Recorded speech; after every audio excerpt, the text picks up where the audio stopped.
I'm calling the Budget and Finance Committee meeting to order. I do detect a quorum with myself present, Councilwoman Allen, Councilwoman Evans Siegel, Councilwoman Gamble, Councilman Gregg, Councilman Huffman, Councilwoman Johnston, Vice Chair Spain, Councilwoman Webb.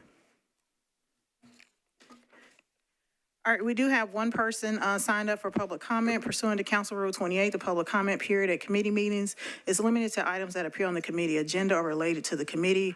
All public comment speakers must present proof of Tennessee residency. And we do have Mr. Stephen Ryder signed up in regard to Resolution 2026-2078, 79, and 80, speaking in opposition. Mr. Ryder, you are recognized. Thank you, Madam Chair. I think my position has been pretty clear over the years that I'm really not comfortable with the TIF program and how it's been implemented. I'm a big supporter of affordable housing, don't get me wrong on that. But I do think we have low-income housing tax credits and some other things that we use, including pilot programs. So what I'm really asking for is you're listing the priorities for TIF financing, but they are just so broad that they are just too broad, frankly. They apply to just about everything. So I think when you set up priorities, you should focus what you are looking for, what you want to see done with the program. And I don't think that has been done. Now, I will say Joe Kane is here. I really like Joe Kane. I have an effective working relationship with Joe. He's handled a lot of things over the year. He's probably one of the best employees that MDHA has. So I'm kind of in a difficult situation because I know Joe's here to represent MDHA. But I do think if we could go out there and get it narrowed down, what we are looking for the TIF program, because when we make it too broad, it gets subject to abuse. There has been bad actors in the past, and I've been assured, hey, we'll tighten things up a little bit more. That's one of the reasons that we have a reassessment of the program on a regular basis, thanks to Bob Mendez and some other people. But I'd like to see MDHA and the Metro Council say, this is what we're looking for. This is what we like to see done, but not just apply it just so broadly. Thank you so much. Thank you, Mr. Ryder.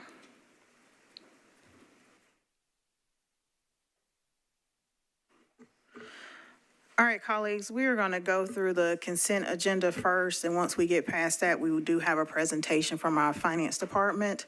Items that are on consent, if you hear something that needs to be pulled off, if you could raise your hand and I'll recognize you. Items on the consent agenda, Resolution 2026-2078, 2079, 2080, 2081, 2082, 2083, 2151, 2152, 2153, 2154, 2155, 2156, 2157, 2158, 2159, 2160, 2161, 2162, 2163, 2165, 2166, 2167, 2168, 2169, 2170, 2172, 2173, 2174, 2175, 2176, and Bill 2026-1495. Is there anything that needs to come off of consent? Councilwoman Allen. Thank you, Madam Chair. Can I take off RS 2026, 2078, 2151, 2162, and 2166?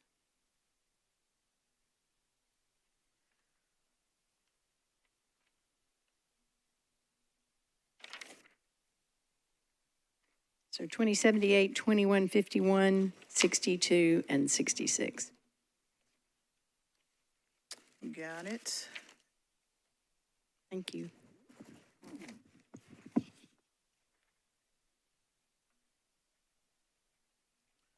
Is there anything else that needs to come off of the consent agenda? All right. right, seeing no hands, I will read the captions, and then if there's anything that needs to come off, if you could raise your hand and I will recognize you.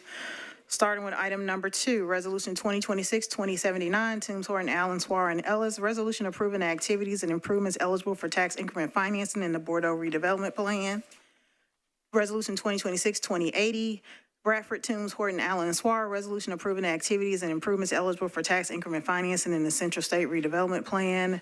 Resolution 2026-2081, Coopin, Toombs, Horton, Allen, and Swar, resolution approving activities and improvements eligible for tax increment financing in the Phillips Jackson redevelopment plan. Resolution 2026-2082, Coopin, Toombs, Horton, Allen, and Swar, resolution approving activities and improvements eligible for tax increment financing in the Rutledge Hill redevelopment plan. Resolution 2026-2083, Toombs, Horton, Allen, and Swar, resolution approving activities and improvements eligible for tax increment financing in the Skyline redevelopment plan. Item number 10, Resolution 2026-2152, Toombs, Huffman, and Welsh, resolution approving the third amendment to a grant subcontract between the Metropolitan Government of Nashville and Davidson County, acting by and through the Juvenile Justice Center and Youth Villages. Resolution 2026-2153, Parker, Toombs, Evans, Siegel, Welsh, Hill, Allen, and Ewing, resolution approving an amendment to a lease agreement by and between the Metropolitan Government and the Electric Power Board of the Metropolitan Government of Nashville and Davidson County relating to the operation of a community solar array on the old Due West landfill at 801 Due West Avenue. Resolution 2026-2154, Toombs, Huffman, Bradford, Welsh, and Hill, resolution approving Amendment 1 to a grant from the U.S. Department of Health and Human Services to the Metropolitan Government, acting by and through the Metropolitan Board of Health to provide for the prevention, surveillance, diagnosis, and treatment of HIV/AIDS and to administer a Minority AIDS Initiative program. Resolution 2026-2155, Toombs, Huffman, Bradford, Welsh, and Hill, resolution appropriating a total of $211,860 from the Metropolitan Government, acting by and through the Metropolitan Board of Health to United Neighborhood Health Services, Inc., DBA Neighborhood Health, Inc., and approving a grant contract by and between the Metropolitan Government, acting by and through the Metropolitan Board of Health and United Neighborhood Health Services, Inc., DBA Neighborhood Health, Inc., for the provision of outpatient services for participants in the Ron White Part A program. Resolution 2026-2156, Toombs, Huffman, Bradford, Welsh, and Hill, resolution appropriating a total of $452,444 from the Metropolitan Government, acting by and through the Metropolitan Board of Health to the Street Works, DBA Today's Hope, and approving a grant contract by and between the Metropolitan Government, acting by and through the Metropolitan Board of Health and Street Works, DBA Today's Hope, for the provision of emergency financial assistance, medical case management, nutrition services, psychosocial services, early intervention services, outreach services, and transportation services for participants in the Ron White Part A program.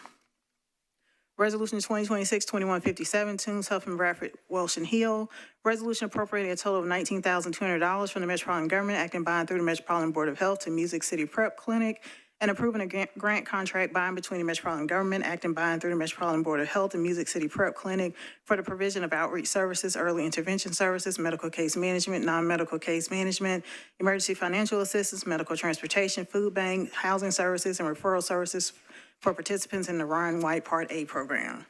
Resolution 2026-2158, Toombs, Huffman, Bradford, Welsh, and Hill, resolution appropriating a total of $276,204 from the Metropolitan Government, acting by and through the Metropolitan Board of Health to We Are One Recovery, and approving a grant contract by and between the Metropolitan Government, acting by and through the Metropolitan Board of Health and We Are One Recovery for the provision of early intervention services, housing services, mental health services, psychosocial services, and transportation services for participants in the Ron White Part A program.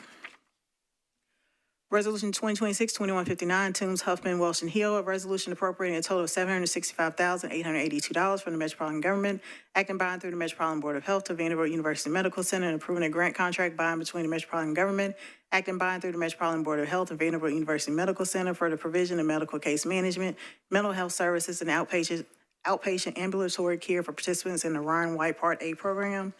Resolution 2026-2160, Toombs, Huffman, Bradford, Welsh, Hill, and Ewing, resolution appropriating a total of $563,908 from the Metropolitan Government, acting by and through the Metropolitan Board of Health to Meharry Medical College, and approving a grant contract between the Metropolitan Government, acting by and through the Metropolitan Board of Health and Meharry Medical College for the provision of food assistance, medical case management, mental health services, outpatient services, and psychosocial services for participants in the Ron White Part A program. Resolution 2026-2161, Toombs, Huffman, Bradford, Welsh, and Hill, Resolution appropriating a total of $1,621,095 from the Metropolitan Government, acting by and through the Metropolitan Board of Health, to Nashville Cares and approving a grant contract between the Metropolitan Government, acting by and through the Metropolitan Board of Health, and Nashville Cares for the provision of early intervention services, emergency financial assistance, food assistance, housing services, linguistic services, medical case management, mental health services, non-medical case management, outpatient ambulatory, psychosocial services, referral services, and transportation for patients in the Ryan White Part A program. Item number 21, Resolution 2026-2163, Toombs, Huffman, Welsh, Hill, Allen, and Ewan, resolution appropriating a total of $750,000 from the Metropolitan Government of Nashville and Davidson County, acting by and through the Metropolitan Board of Health to Dismiss Inc. to operate the Dismiss House and Harm Reduction Initiative to focus on expanded linkage to and harm reduction services for men returning from incarceration who face an elevated risk of opioid use disorder and overdose. Resolution 2026-2165, Toombs, Horton, Huffman, Welsh, and Allen, resolution accepting a continuum of care grant from the U.S. Department of Housing and Urban Development, being transferred from the Metropolitan Department of Development and Housing Agency to the Metropolitan Government, acting by and through the Office of Homeless Services as the local HUD Continuum of Care Program collaborative applicant to develop a continuum of care system.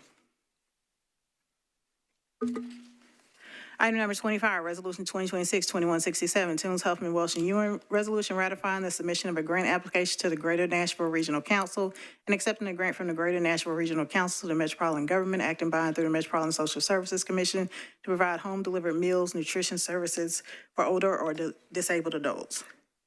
Resolution 2026-2168, Toombs, Huffman, Welsh, Allen, and Ewan, resolution ratifying the submission of a grant application to the Greater Nashville Regional Council and accepting a grant from the Greater Nashville Regional Council to the Metropolitan Government, acting by and through the Metropolitan Social Services Commission for the provision of transportation services for older adults and adults with disabilities and nutrition services for older adults and adults with disabilities. Resolution 2026-2169, Toombs and Hill, resolution accepting the terms of a cooperative purchasing master agreement with Home Depot USA, Inc. for maintenance, repair, operating supplies, industrial supplies, and related products and services for the Department of General Services. Resolution 2026-2170, Toombs, Welsh, Allen, and Ewan, resolution accepting a Studio NPL Outreach Coordinated Grant from the Nashville Public Library Foundation to the Metropolitan Government, acting by and through the Nashville Public Library to fund the Studio NPL program supervisor position. Resolution 2026-2171, Toombs, Welsh, Allen, and Ewan, resolution accepting an enhancement and improvements grant from the Nashville Public Library Foundation to the Metropolitan Government, acting by and through the Nashville Public Library to provide program for children, teens, and adults, in addition to books, materials, and supplies. Resolution 2026-2172, Toombs, Welsh, Allen, and Ewan, resolution accepting a Wishing Chair Productions grant from the Nashville Public Library Foundation to the Metropolitan Government, acting by and through the Nashville Public Library to fund puppeteers to help with education outreach by providing puppet shows to daycare centers, elementary schools, and Head Start facilities. Resolution 2026-2173, Toombs, Welsh, Allen, and Ewan, resolution accepting a grant from the Nashville Public Library Foundation to the Metropolitan Government, acting by and through the Nashville Public Library to fund positions for education and literacy programs, including Bringing Books to Life, adult literacy, and limitless libraries. Resolution 2026-2174, Toombs, Welsh, Allen, and Ewan, resolution accepting an in-kind grant from the Nashville Public Library Foundation to the Metropolitan Government, acting by and through the Metropolitan Library Board to fund enhancements and improvements for various programming, administration, and operations of the Nashville Public Library. Resolution 2026-2175, Toombs, resolution accepting the terms of a cooperative purchasing master agreement with United Parcel Service, Inc. for express courier and ground delivery services for the Nashville Public Library. Resolution 2026-2176, Toombs, Huffman, Hill, and Ewan, resolution accepting an Internet Crimes Against Children grant from the Tennessee Department of Finance and Administration, the Metropolitan Government, acting by and through the Metropolitan Nashville Police Department to continue funding for the Internet Crimes Against Children unit.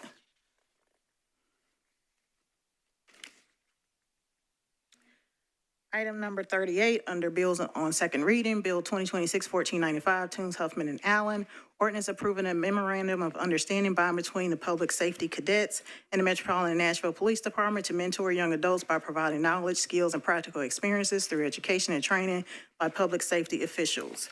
Is there anything that needs to come off of the consent agenda? Councilwoman Suara. Thank you, Chair. I would like to be marked as an abstention on 2155 and 2160.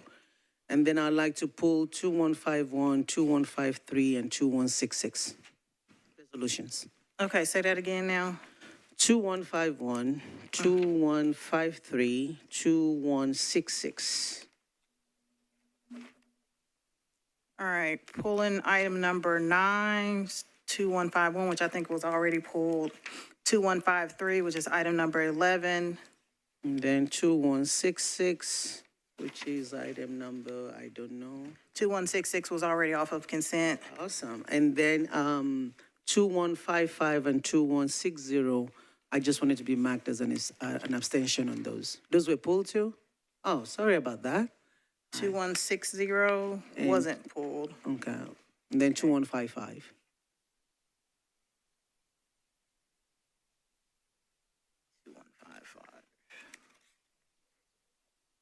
Okay. They have to come off since you're abstaining. Thank you. Okay.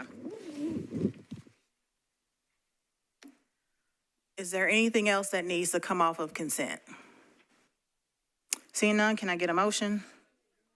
Been properly moved and seconded to approve the consent agenda. Any additional discussion? Seeing none, all those in favor, aye. Opposed, no. Any abstaining or not voting? Motion carries. All right.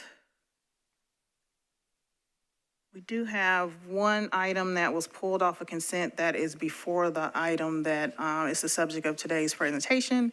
So we will go ahead and take that before we go into the Finance Department's presentation, and that is item number 1, Resolution 2026-2078, Vogue, Coopin, Toombs, Horton, Allen, Swar, and Ellis. Resolution approving activities and improvements eligible for tax increment financing in the Arts Center redevelopment plan. Can I get a motion? It's been properly moved and seconded. Any discussion? Councilmember Allen? Yes, ma'am. Thank you, Madam Chair. We had Mr. Ryder speak about the, what all of these 6, I think they are, redevelopment districts, reapprovals. And part of this process was to have community meetings to talk about what the priorities were. And all of them come up with the very same priorities, which are good ones: affordable housing, transit greenways, and historic preservation. And I would just like to ensure that this doesn't preclude also adding other important priorities that we've heard about on the committee that we served on of childcare and groceries. And there are probably others as well. So does the process of redefining these priorities still leave open other things that may come up that the communities define as important? And maybe there's an MDHA person that can answer that. Here they both are. All right, once you get to the table, if you can introduce yourself and you're recognized. Good afternoon. I'm Joe Kane, Director of Urban Development with MDHA. As Council Member pointed out, these are priorities. These are not isolated only projects that will be done. We have had previous conversations. The grocery stores had shown up and childcare had shown up, not as highly rated, but it did show up in those priorities. And so we do understand that to be a priority in certain neighborhoods as well. Councilmember? Thank you, Madam Chair. I just wanted to get that on the record. And that's for all of these, not just this one that I pulled off, correct? That is correct. Yes, ma'am. Thank you. Thank you, Councilmember. Thank you, Mr. Kane. Any additional discussion? Hearing none, all those in favor, aye. Aye. Opposed, no. Any not voting or abstaining? Motion carries. All right, that brings us to agenda item 7. And we do have a presentation from our Finance Department before we get to that agenda item. So y'all want to come up?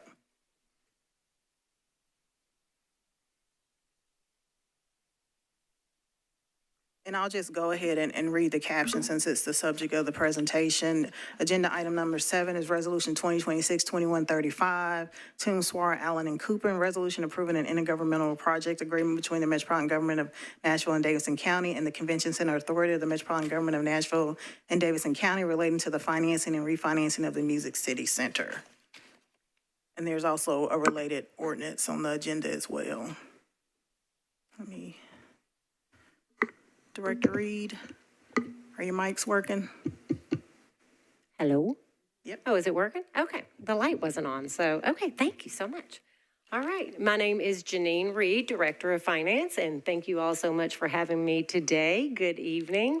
We're going to basically walk through the financial implementation of the recently passed state legislation that is impacting Metro, Convention Center, and East Bay Development Authority.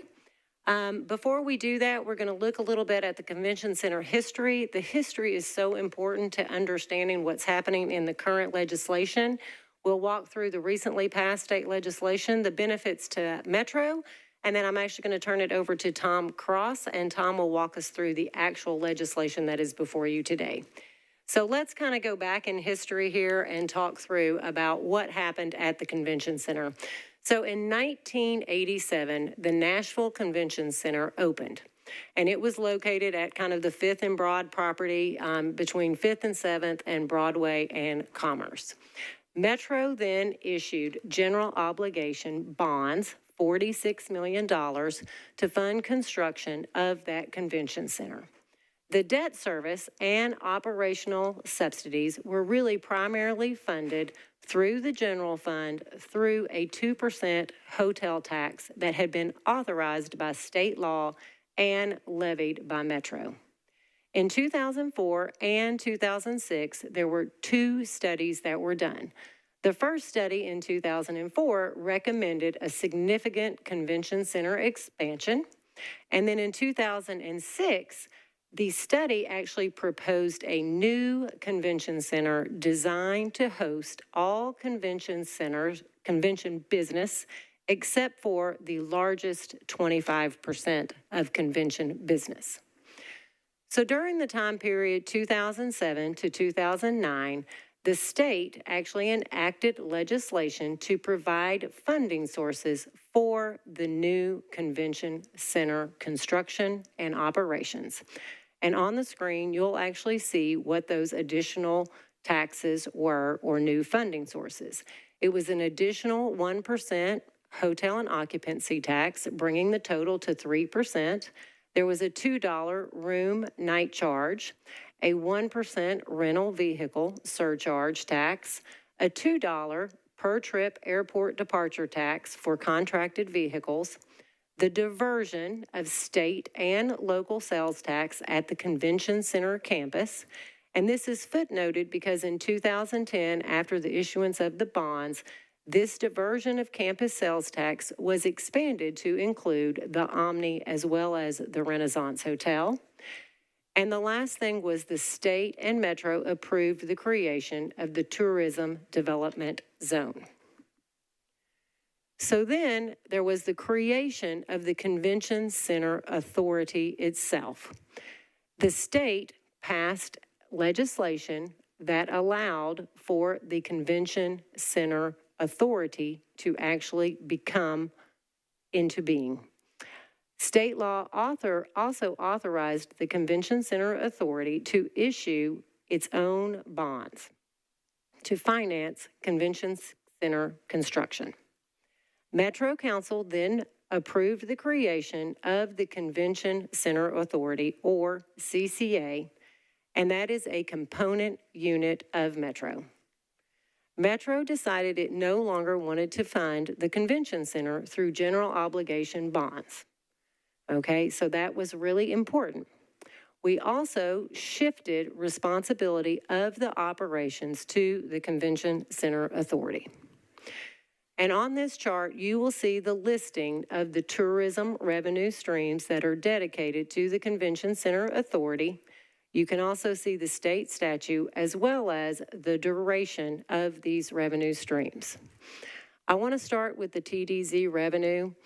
That one is a little bit different in terms of the duration.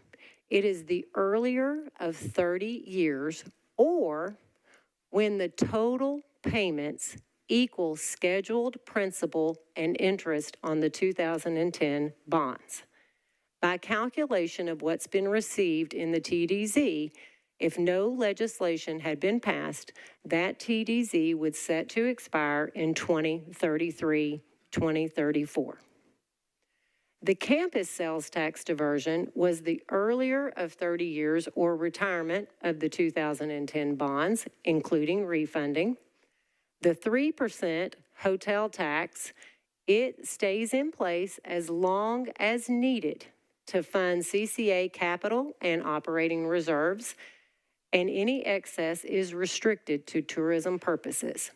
And then the last three revenues all have the same duration. They terminate upon the retirement of the CCA bonded indebtedness, including refunding. So I want to take a brief minute and talk about the TDZ, because the TDZ is a little more complex in terms of its calculation and how it actually flows to the convention center. When the TDZ first went into effect, there was a base year established for this TDZ calculation. The base year equals the fiscal year ended June 30th, 2012. The base year revenue from the local option sales tax portion flows to the general fund of Metro every year. Now, why was this important? You think about it, because you guys know you do a budget every year.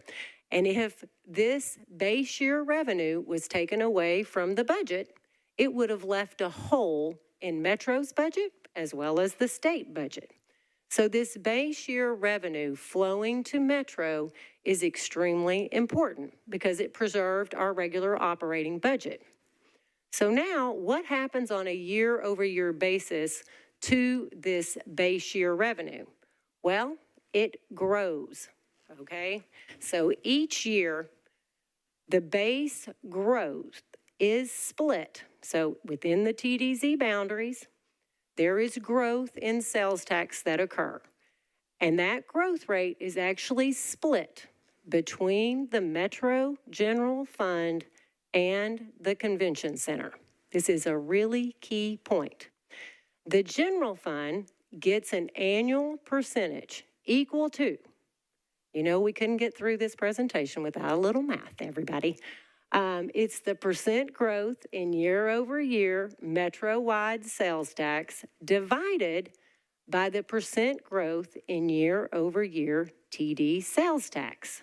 Okay, so I included an example, okay? So if Metro-wide local option sales tax grows at 6%, and when I say Metro-wide, I'm talking about all of Metro, not just the TDZ. So total sales tax growth. And you guys hear me talk about sales tax growth when we're sitting down doing the budget presentation, okay? So if that grows at 3%, but the sales tax within the TDZ area is growing at 9%, Metro gets 1/3 of that. We get 3% of that added to that base year growth. And then the 6% growth gets sent to the convention center. So what happens over time is your base year is growing at the rate of all of the sales tax growth for Metro. And so that's compounded over time. And we have a slide here in a few minutes that actually will show you that growth in terms of that base year and what the TDZ is currently bringing back to the general fund. And it will also show you what is going to CCA from the TDZ for this growth year over year. Okay, the last example I want to use is if the Metro-wide sales tax growth exceeded the TDZ growth, well then all of that revenue would flow back to Metro in a given year. These statutory mechanics are intended to generally allocate to the CCA the portion of sales tax growth that's associated with the Music City Center. In other words, it was never designed, the TDZ was not designed to give all of the TDZ revenue to the Music City Center. It was really designed to say, hey, the Music City Center is driving tourists to Nashville, and because it's driving tourism to Nashville, they're going to probably spend a little bit more in the TDZ. And so we want both the general fund and the excess then to go to the convention center.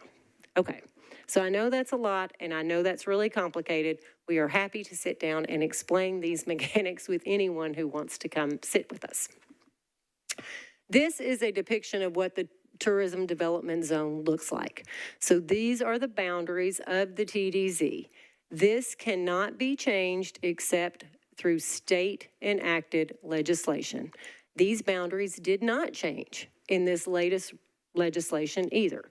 So the TDZ boundaries are the exact same as they were back when this was first enacted. So now that we've talked through the revenue streams, let's talk through the debt, right? So when the convention center was built, the Music City Center, there was $623 million of bonds issued to construct the Music City Center. And there were 3 different series, as you can see on your screen, and the amounts of each of those series. The Metro backstop was only applied to the Series B bond, so $419 million was backstopped by Metro. You can also see the maturities on the screen. And since we've walked through the duration of the revenue streams, you know that all of the revenue streams, with the exception of the TDZ, will continue to flow to these bonds through 2043 per the bond indenture and per state law and per Metro approval. In addition to the bonds that were issued, there was also an agreement that was put into place in 2010 between CCA and the Metro Council. And this was to incentivize the Omni to construct an anchor hotel to the convention center. This agreement required an annual incentive payment for 20 years to be paid to the Omni. CCA was obligated to pay $12 million annually through 2026 and is obligated to pay $15 million annually from 27 to 2033. This incentive is backed by a Metro backstop of general fund revenues. So, you know, I love a picture, right? Because all the things I've just said are pretty much on this picture, and this is a flow of funds. This flow of funds really captures what we've talked about. The tourism tax revenues flow in. We put aside a lot of money for debt service and debt service reserves, and then those funds flow into a surplus fund. Out of the surplus fund flows the Omni incentive. And then in the red box on your screen, you're going to see that the balance of that surplus fund is actually held by the Convention Center Authority, and it is restricted to the following purposes as determined by the Convention Center Board of Directors: funding of the CCA reserves, repayment of any CCA debt, payment of capital expenses for the convention center or convention center related development. Now, expenditures that are over $25 million in terms of capital, they do have to be approved by the State Commissioner of F&A. If it is less than $25 million in terms of capital, it can be approved by the CCA board, but there are still restrictions in place. So you could not go in and take some of this money sitting there and say, I'm going to go spend it down in Antioch. You could not take these funds and say, I want to spend it on affordable housing. So it is very restricted in terms of the state legislation on what you can spend for these for this little third bullet point. It's primarily in the TDZ for the benefit of the convention center. And then the last payment there, the last bullet is payment of operating expenses for the convention center expansion. Okay, so now let's take a look at all of the revenues that have been flowing in. So this is the detail of the tourism tax revenues that have flowed to CCA since inception. You can visually see the explosive growth of these revenues over time. No one expected these revenues to grow at this pace, but because they have grown and because of the flow of funds that we just looked at, the surplus is in essence trapped at CCA. This, coupled with the feasibility study for a new convention center expansion and the infrastructure needs of the East Bank Development Authority, led to the recently passed state legislation. Now, let's look at the state legislation. So the state passed, just this past spring, new legislation. And what did it do? Well, it extended the convention center revenue streams. The TDZ has been extended through 2043. Basically, we're calling that 10 years, from 2033 to 2043. The campus sales tax was extended from 2043 to 2058. The room occupancy tax, airport ground transportation tax, and rental car tax were all authorized for extension from 2043 through the life of any convention center bonds, including expansion bonds. And the hotel tax was already in place through the life of any convention center bonds. So you remember that chart we showed earlier? Well, we updated the chart so that you can see the duration pre-state legislation as well as post-state legislation and can actually visually see the changes in the duration for each one of these revenue streams. All right, let's continue on with our legislation summary. The next thing the legislation did was it authorized a transfer of $300 million in cash to fund East Bank infrastructure projects. East Bank Development Authority will receive $300 million in available CCA cash to fund the infrastructure needs. The infrastructure needs will include Marine Drive in Cowan, James Robertson Parkway, the pedestrian bridge on the east side of the river, so think East Bank, utility and other infrastructure, and then parks and other open space planning design. So there is an application of the CCA revenues only through the life of the TDZ, so through 2043. And those include first priority. They are as follows: debt service and expenses for CCA. As we all know, we like to put money aside for debt service, and this state legislation accomplishes that. Then it's funding an operating reserve. This is a really important piece because, as we mentioned earlier, the convention center is a component unit. And so making sure that the convention center is set up with 2 years of annual operating reserves helps protect Metro's general fund, because they basically now have established like a fund balance policy similar to ours, but they're going to have 2 years of reserve. They also are funding a capital reserve, which is $20 million plus a 3% growth year over year. Again, this provides for capital improvements at the convention center, thereby relieving the general fund of paying for capital improvements at the convention center. And then it supplies downtown public safety funding, $21 million, growing at 3%, back to Metro. So it will be a cash direct payment coming back to Metro year over year. After that first waterfall, then there becomes what we call excess revenue. And excess revenue, we have labeled number 4, and you will see when we show the picture of the flow of funds, we have actually, if I flip back for a second, you'll see 1, 2, and 3, and a 4, and those will actually tie to the flow of funds picture. We wanted to make sure that, everyone could visually see what was happening there. So under 4, which is the excess revenue, the very first priority there, and this has to be funded first, is the attraction of significant events to Nashville. Significant tourism events. And this is funded at $30 million a year, growing at 33%, or 40% of the excess revenues.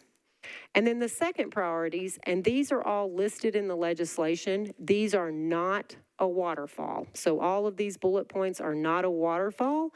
They are just listed in order on the screen as they're listed in the legislation.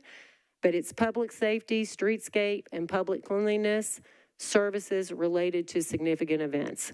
This is a very important point, and I believe actually the police, when they were doing their budget hearing, talked specifically about this, because this is where the funding will come from to support public safety for these large events.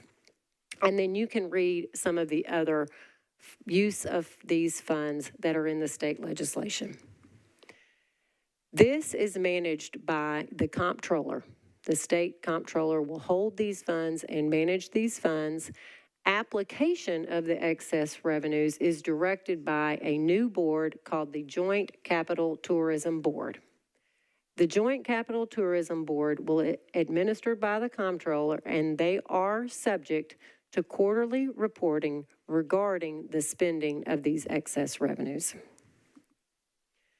So this is kind of the new flow of fund after the state legislation passed. Again, we wanted to provide this so that you could actually, you're going to get this deck if you haven't already, and you can actually print these and say what's before and after. So we did that, to help assist folks to kind of visually see how the flow of funds is flowing. That was a lot of flows there. And so you can see here, the first few green bullets are the same as they were on the other slide. And then the money flows to CCA. And out of CCA, from CCA, we set up the operating reserve.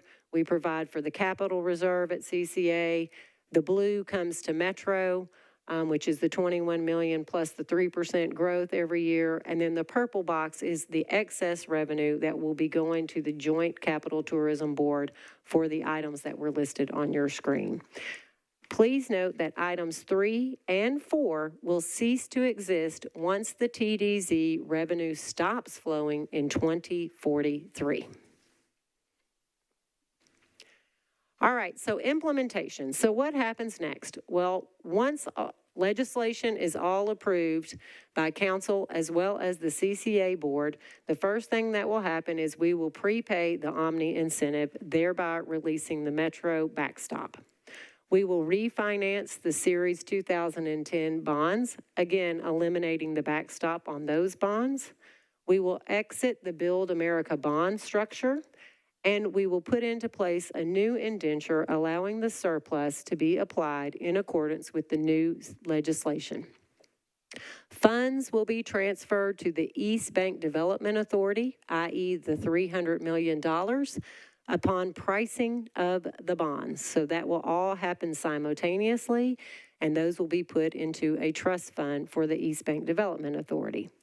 And then we will issue a first series of expansion bonds.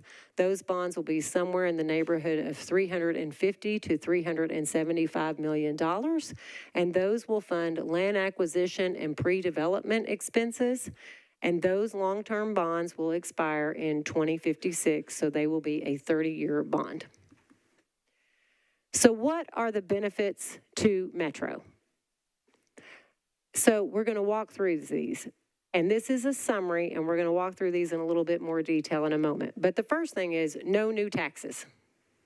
Yay, no new taxes. I was hoping to get a yay, but I'll yay myself. So no new taxes. There is direct annual general fund benefit from this new legislation. $21 million growing at 3% a year, a $14 million pilot payment that is paid directly into Metro, and that is shown every year in the budget ordinance as revenue. That pilot payment is preserved with the extension of the TDZ through 2043. And then there is $23 million of annual debt service that is going to be avoided because we are going to have $300 million on the East Bank. Now, I put this in blue because there's $23 million of annual debt service, but what does that look like in total? Well, it's a total savings of debt service of $460 million. That's $300 million in principal payments and $160 million of interest savings just from that one cash transaction and move to the East Bank. We are preserving our bonding capacity for priorities in the capital spending plan. We are empowering Metro to redeploy our backstop for other Metro priorities. So by retiring the debt service and releasing our backstop, that's $419 million of CCA debt and $90 million of Omni debt through 2033. We're enhancing and preserving our Metro credit, and this is providing opportunities for affordable housing bonds. The other thing it does is it does protect the general fund because of this significant event fund has funding in there for public safety and administration cost that protects our general fund. And then, because of the reserve funds that we are setting up at CCA, it also protects the general fund. Again, you know, we love our numbers. And so what are the direct benefits? It's great to see it in words. What do the numbers actually look like? And you can see on an annual basis, the net direct benefit received is about $44 million. Now, this is starting in 2033, okay? So we used a 10-year, 2033 to 2043, over a 10-year period. The direct benefit coming back to Metro is roughly about $500 million. Now, why did we use 2033 to 2043? Because that is the extension of the TDZ. When that TDZ stops, we've talked about this, the public safety funding is no longer required. The pilot may also drop off. And then there's the debt service. Now, if you want to know why the $230 million doesn't match the total debt service, it's of that. I'm going to go back a slide, you guys. I know So on this slide, there is debt service of 460, right? So somebody's saying, oh, that's the total. And on this slide, we only have 230. That's because this is just a 10-year period and doesn't represent the full debt service. So we were trying to give you a feel of, oh, over this 10-year period alone, it's about $500 million direct benefit back to Metro. Okay. Now, let's look at the TDZ, because we talked a little bit about the TDZ and what this means. And so on this slide, I'd really like to focus on the left graph first, which is the one with the yellow bars. And so if you remember, we talked about this base growth in the TDZ and the flow of this base revenue back to Metro. And so in 2012, that base year was originally $27.9 million that flowed back into Metro's budget. That revenue, as we talked about, has been growing at a rate.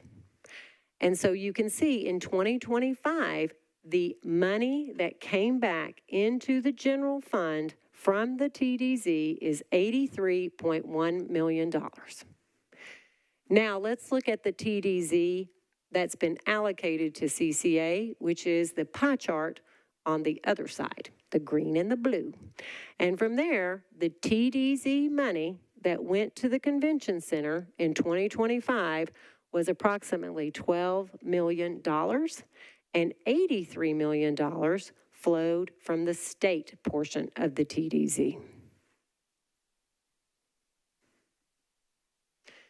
In addition to the direct benefits that Metro is receiving, meaning dollars in or significant debt service avoidance, there is economic development. We've talked about preserving our bond capacity for projects in the capital spending plan. As you know, we have a lot of capital spending plan needs. We have schools, parks, public safety, general infrastructure, deferred maintenance, and the list goes on and on. So by having $300 million be invested in the East Bank, it frees up our capital spending availability to be used on projects across and throughout Metro. It also provides opportunities for the affordable housing bonds. And we've talked a lot about affordable housing bonds. I got a yay from the front row, so that's good. It preserves and enhances our credit rating by reducing the cost of capital as well. The investment of the $300 million in the East Bank is twofold. Not only does it save our capital spending plan, but guess what? By investing in the infrastructure of the East Bank, we are accelerating what can be growth on the East Bank, which will drive back property tax revenue to the general fund, and it will also send 50% of the local option sales tax to the general fund on the campus that is surrounding the Titan Stadium that is Metro-owned property. So this is a huge benefit to that, getting that money invested in the East Bank sooner rather than later. There are also 2 legal requirements associated on the East Bank with agreements that we have in place. One is the recently passed TPAC development agreement that requires Metro to invest in the Music City Mile. And then the second is infrastructure improvements that are required to James Robertson Parkway before the Fallon Company can execute on the next all-affordable housing project. So 2 other key reasons for this money being invested in the East Bank. And we have yet to talk about the convention center, and I would be really remiss if I did not do that next. So over the past 10 years, the convention center has hosted over 2,300 events, an attendance of 4.4 million people. 4.4 million people, and that equals 3.3 billion. I'm going to say that one more time. 3.3 billion in direct economic impact for the greater Nashville region. In June of last year, CCA released an expansion study, and it was conducted by HVS Convention Sports and Entertainment. And the study found that among 15 comparable venues, the Music City Center actually ranks below average for function, space, and square footage. The study also quantified the lost business between 23 and 24. Over 45% of events could not be booked at the current convention center because of space limitations and availability constraints. 45%. That's a lot of lost events and lost business and lost tourists and lost dollars to Nashville. You can see the chart on the bottom and where the Music City Center ranks in terms of where it is now. It's about 517,000 square feet. The expansion proposes moving the convention center to 817,000 square feet.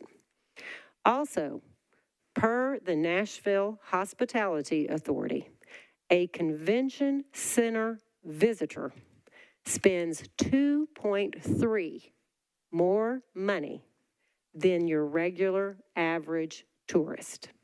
Why? Because they come with an expense account. I mean, let's face it, when you travel and you're not a public servant and you are in the private industry and you have an expense account, you generally spend more money than you do if you're coming to celebrate a bachelorette party, for example. Okay. And the other thing I want to highlight is how this is going to benefit Metro from the Significant Events Fund. Bringing events like the Super Bowl to Nashville is very expensive. And without a funding source, generally what happens is somebody comes a-knocking and says, hey, Metro, what can you pony up and send to us to bring these events? And Metro would go, we don't know. And so we're saving our general fund by setting up this waterfall for significant events. We are cost avoidance for all the public safety and administrative costs because those are enormous. When you have an event of this size, you better make sure public safety is number one, and that comes with a cost. The economic impact of the Super Bowl, and this is according to the Tennessee Outlook and Tourism Economics Study from the Nashville Convention Center. So it costs about $60 million to bring a Super Bowl here. And you can see on the screen the direct economic spend back, $386 million, and the direct economic impact, $706 million. So the economic benefit from all of this new state legislation is really significant for Metro. And with that, I'm going to turn it over to Tom, and Tom is going to walk us through the legislation. So as Janine mentioned, I'm Tom Cross with Metro Legal Department. There are several different revenue streams that go into the Convention Center Fund, basically to pay for the debt service and their ongoing operating expenses. Several of them are enabled by state statute, but have to be levied by Metro. And Tom, can you speak closer to the mic? I'm sorry to interrupt you. all right, start over, okay, yeah, how about that? So the state legislation is required to permit us to levy taxes, and in the cases of the hotel tax, the room night tax, airport departure tax, and rental car tax, we have to amend our current ordinances to align with state law in order to get them consistent either with the duration or the uses to which those funds can be put. Right now, the uses are limited to just effectively the debt service or ongoing operating expenses of the convention center. The new state statute that Janine described allows for those same funds to be used for a lot larger set of purposes.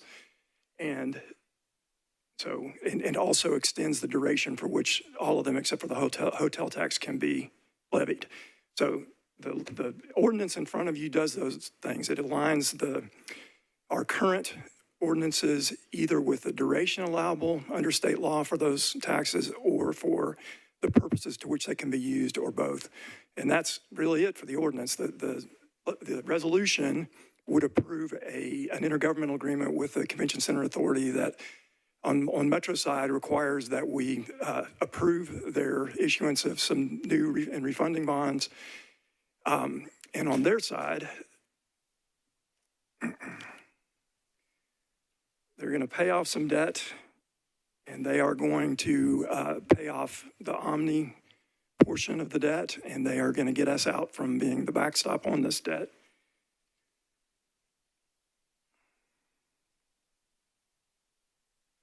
They're required to apply the new revenues as state law and the Metro ordinances require. And so, as Janine said, a lot of the benefit here is recovering some of our bonding capacity. But that's all that the resolution does, is approve that intergovernmental agreement to implement the things that the ordinance does.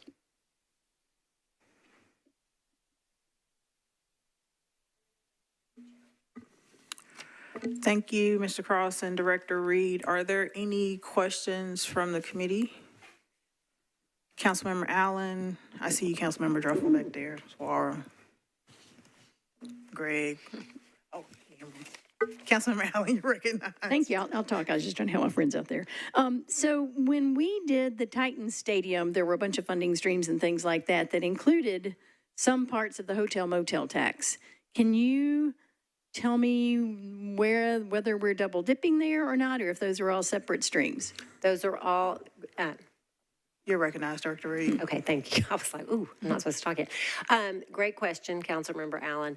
And those are all separate hotel taxes. So the hotel tax in total is 7%. And if in the budget book, there is actually breaks down the different percentages and where the percentages go. So 3% of that is going to the convention center. And then in the Titans deal, 1% of the HOT is going to the Titans deal. Thank you. And then one final question. Initially, when we talked about building what we're calling the new convention center now that turns out to be undersized, we deliberately didn't go for all 100% of all conventions. We said we want to do 75% of conventions. And so I guess my question is, were we right-sized for what we wanted to do, and now we're just realizing that those 25% that we're missing out on are worth going after? Yes, council member, that is what the feasibility study is really pointing to, is that, you know, when we started the convention center in 2010, you know, I don't want to call it an experiment, but it was, the revenue streams were unproven. We weren't sure how successful it was going to be. I mean, we knew it was going to be successful from the study, but you can see what has happened is it has been, you know, extremely successful. Nashville is extremely popular, and there is a lot of lost business. Chair Charles Starks is here, who is the CEO of the convention center, and I don't know if he would have anything that would be helpful to add on that. Mr. Starks, if you want to add something, you can come to the back.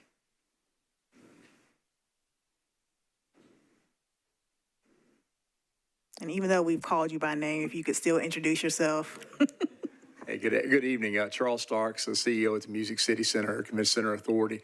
And Councilmember Allen, oh, there you are. Okay, I'm trying to find you for a second. Yeah, certainly what we saw back then. And so as we were building the existing center that we have today, we wanted to stay competing for that 75, 80% of the marketplace.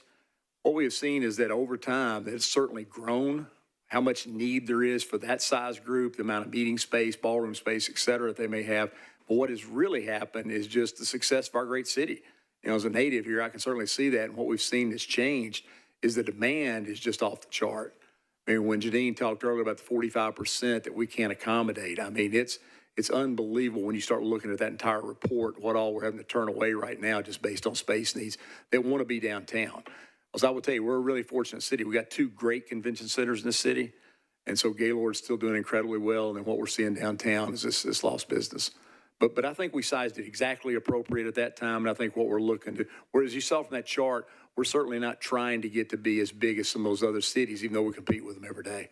Did that answer the question? Thank you. Thank you, Councilmember Toombs. Thank you, Mr. Starks. Anything else, Councilmember Allen? Okay. Councilmember Druffel? Yeah, thanks, Chair. First of all, I'd like to acknowledge Charles Starks as part of our success. He's done an amazing job. I've been in the hotel business and can imagine no one else that could have done a better job. So thank you, Charles Starks. Do we know what the cost of the expansion of the convention center? The cost of the new convention center expansion will be somewhere in the neighborhood of $1 billion to $1.2 billion. That's what we've done preliminary estimates on in terms of bonding capacity based off of the revenue streams and the growth of the revenue streams. Again, I'm speaking on behalf of Charles a little bit in the convention center, but they are still working through what an expansion will look like. They are in the planning stages of that, working through all of that, looking at land and the like.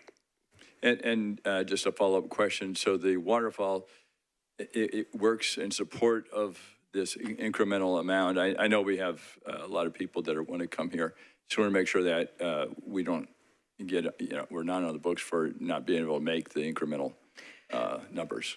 No, we have run the numbers. We have hired, and when I say we, it's really the convention center who has really hired and handled all of the bond work to date, because the bonds, again, will be convention center bonds. Metro is really, we're at the point of passing the baton to the convention center, and they will be issuing the bonds, not Metro, and no backstop.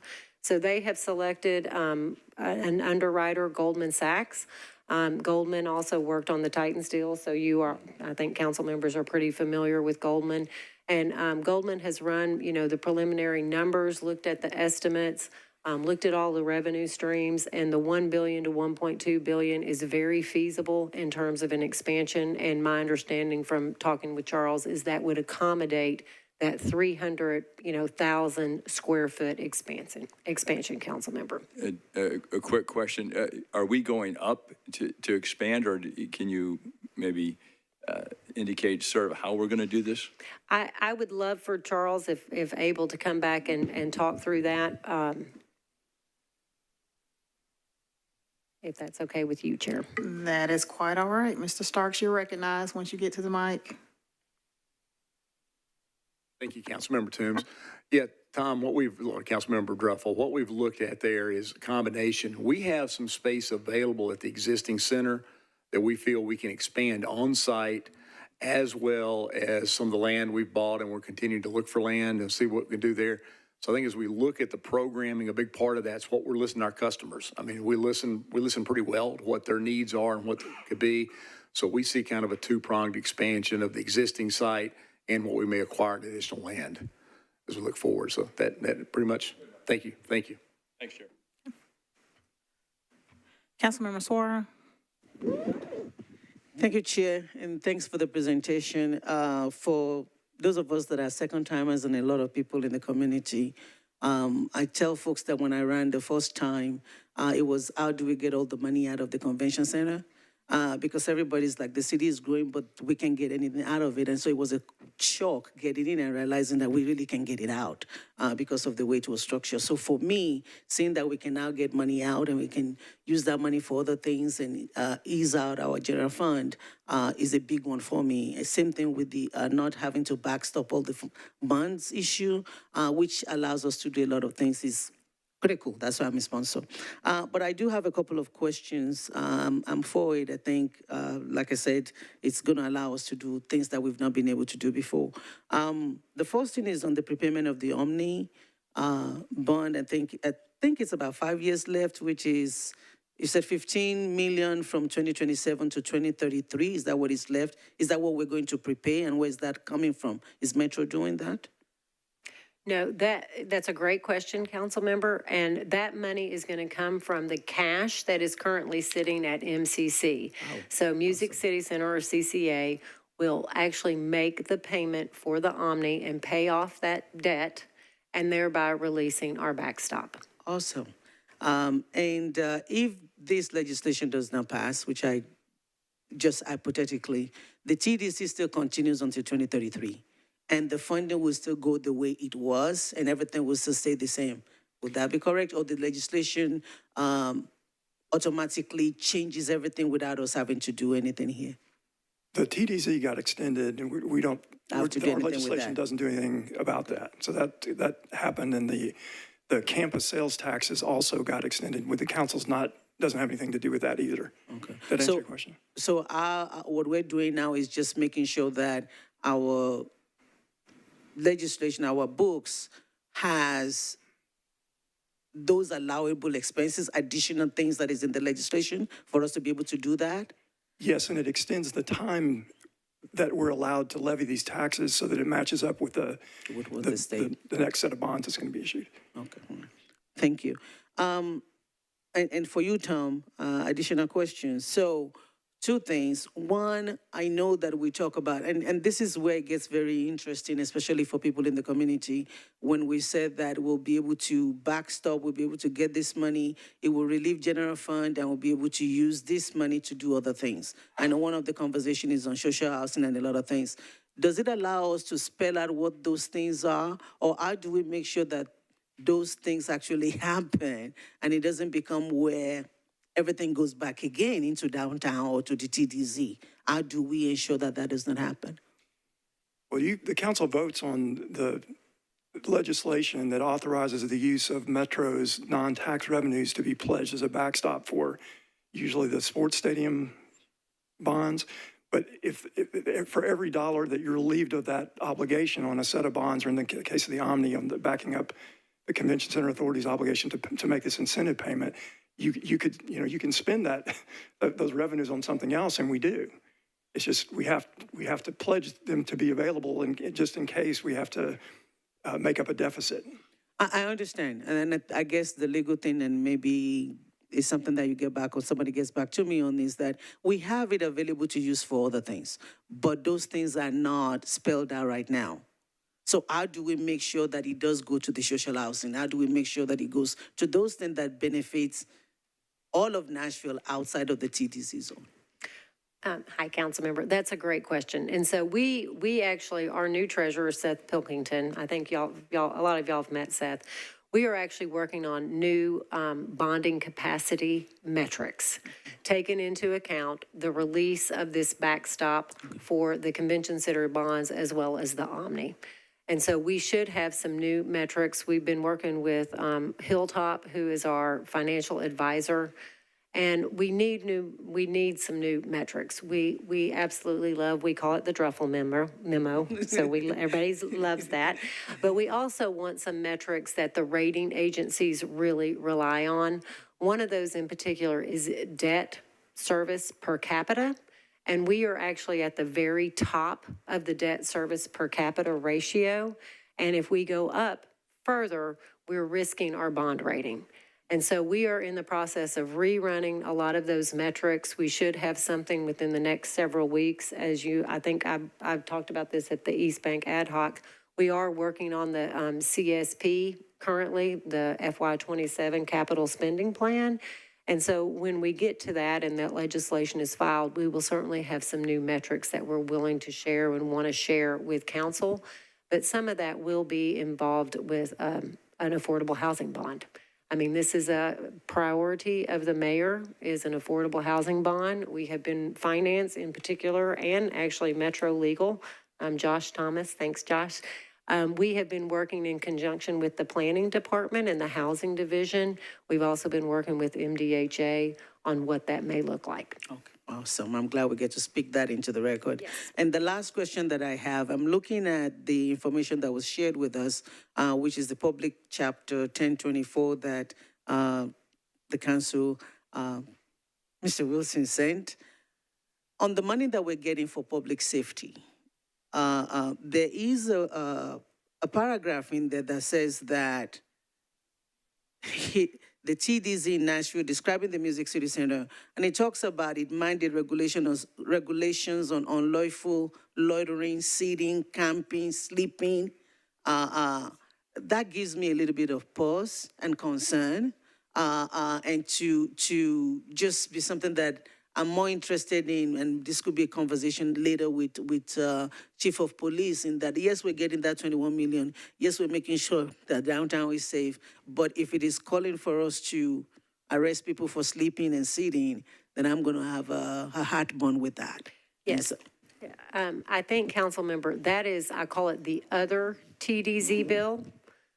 That is not this current state legislation that we've been talking about. So that is the other TDZ bill. That wording is not in this $21 million. And I want to speak, if I may, really quick. Councilmember Ellis asked this at the East Bank Ad Hoc about the $21 million. So the $21 million is in the FY27 budget.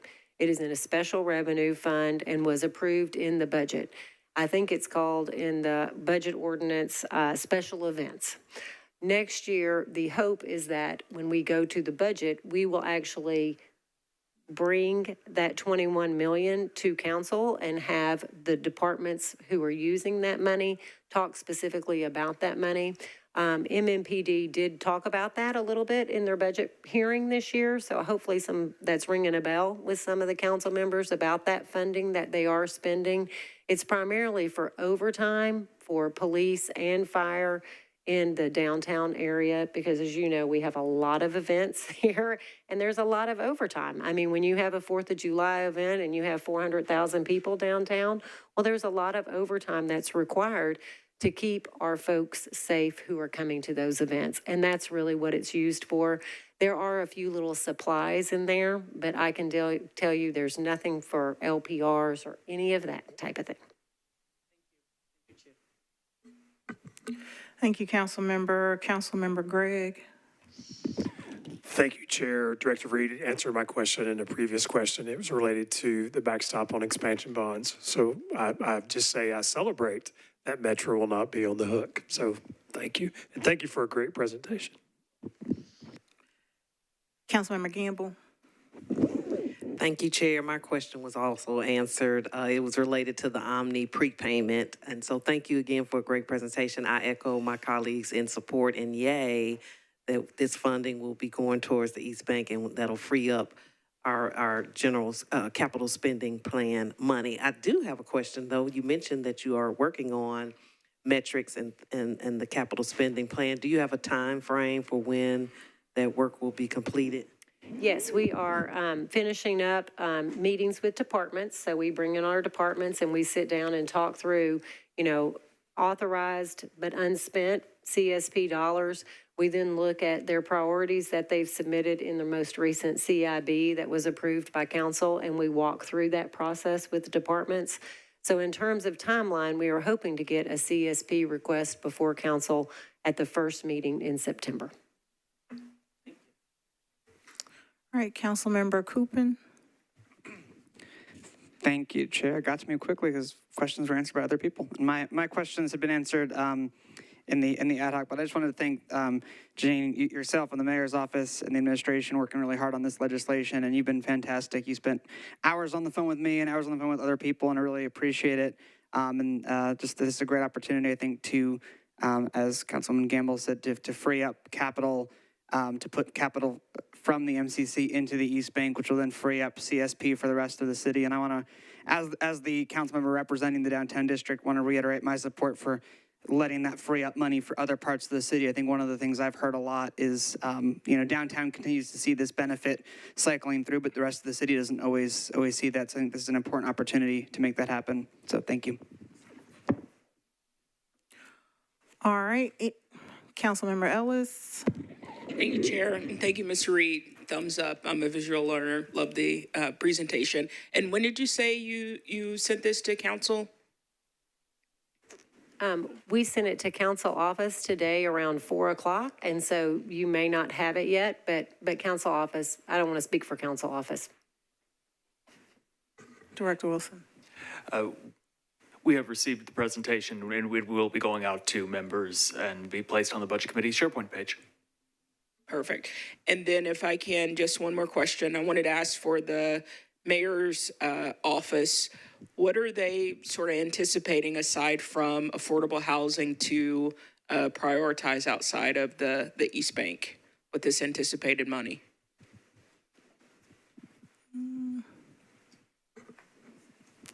Mr. Rosenberg.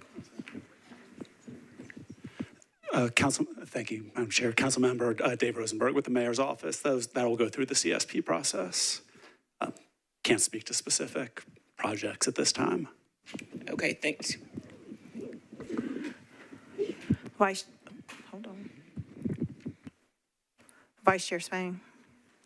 Thank you, Madam Chair. Thank you for the presentation. I think I saw somewhere in the materials that we were given that the current reserve or surplus at the Convention Center Authority is around $600 million. So under this, $300 million goes to the East Bank, $90 million goes to the Omni prepayment. What happens to that other $210? Does it go into the waterfall portion of this or something else? Yeah, some of that will be set up for the reserve. So the operating reserve is partly established through that revenue as well. And then some of it is available to go ahead and be spent on the expansion. So, yeah. Thank you. Councilmember Porterfield. Thank you, Chair, and thank you for the amazing presentation. I was flying, trying to make it before y'all finished questions, and I made it right on time, so thank you so much. I did have one question. Most of my questions were already answered either through the presentation or by other council members, but I did have one question. Well, I guess, let me take that. I have two questions. The first question would be, I guess, what is the benefit of doing it this way as opposed to maybe reducing the size of the TDZs? And I understand that that has to be done by the state, but doing it this way as opposed to like reducing the size of the TDC so that we're not capturing so much revenue that's kind of being held hostage instead of using it for other things. So if you could speak to that. Sure, and I may actually go back to the slide because I think this hopefully answers the question here, which is, on this slide in the TDZ, you still have quite a large sum of money that is generated in the TDZ that is flowing to the general fund. So if you were, let's just say, if the state reduced, and when I think you say size, I think you're talking about the boundaries. So if the state did reduce the boundaries of the TDZ, the base growth would drop, and then the TDZ revenue allocated to CCC would also drop. Yes, but that would also allocate more sales tax dollars to the general fund to be used holistically throughout the city, right? I would probably need to sit down and look at actually some calculations of how much is actually driven from, I'm going to go back to the boundary slide too for just a minute, if I may, way back. So if you look at these boundaries, I would need to really focus on and really have a plan on what you were changing, because if you kept in place the main downtown area, again, I'd need to run the numbers, but my gut, my sense tells me that the majority of the growth in the TDZ is driven by the downtown, Like, and when I say downtown, not out to 440 area. And so if you reduced it, you would most likely eliminate kind of some of those West End properties, and you would keep the downtown intact. And my sense is that most of that revenue growth that is going to the convention center is in that downtown core area. But without doing a full financial analysis, it's really hard for me to kind of answer that. It's a great question. It's a great question. And then my second question is for the how much of the local sales tax portion are we bringing in each year? From the money that is generated from the TDZ, what portion of that is from local sales tax?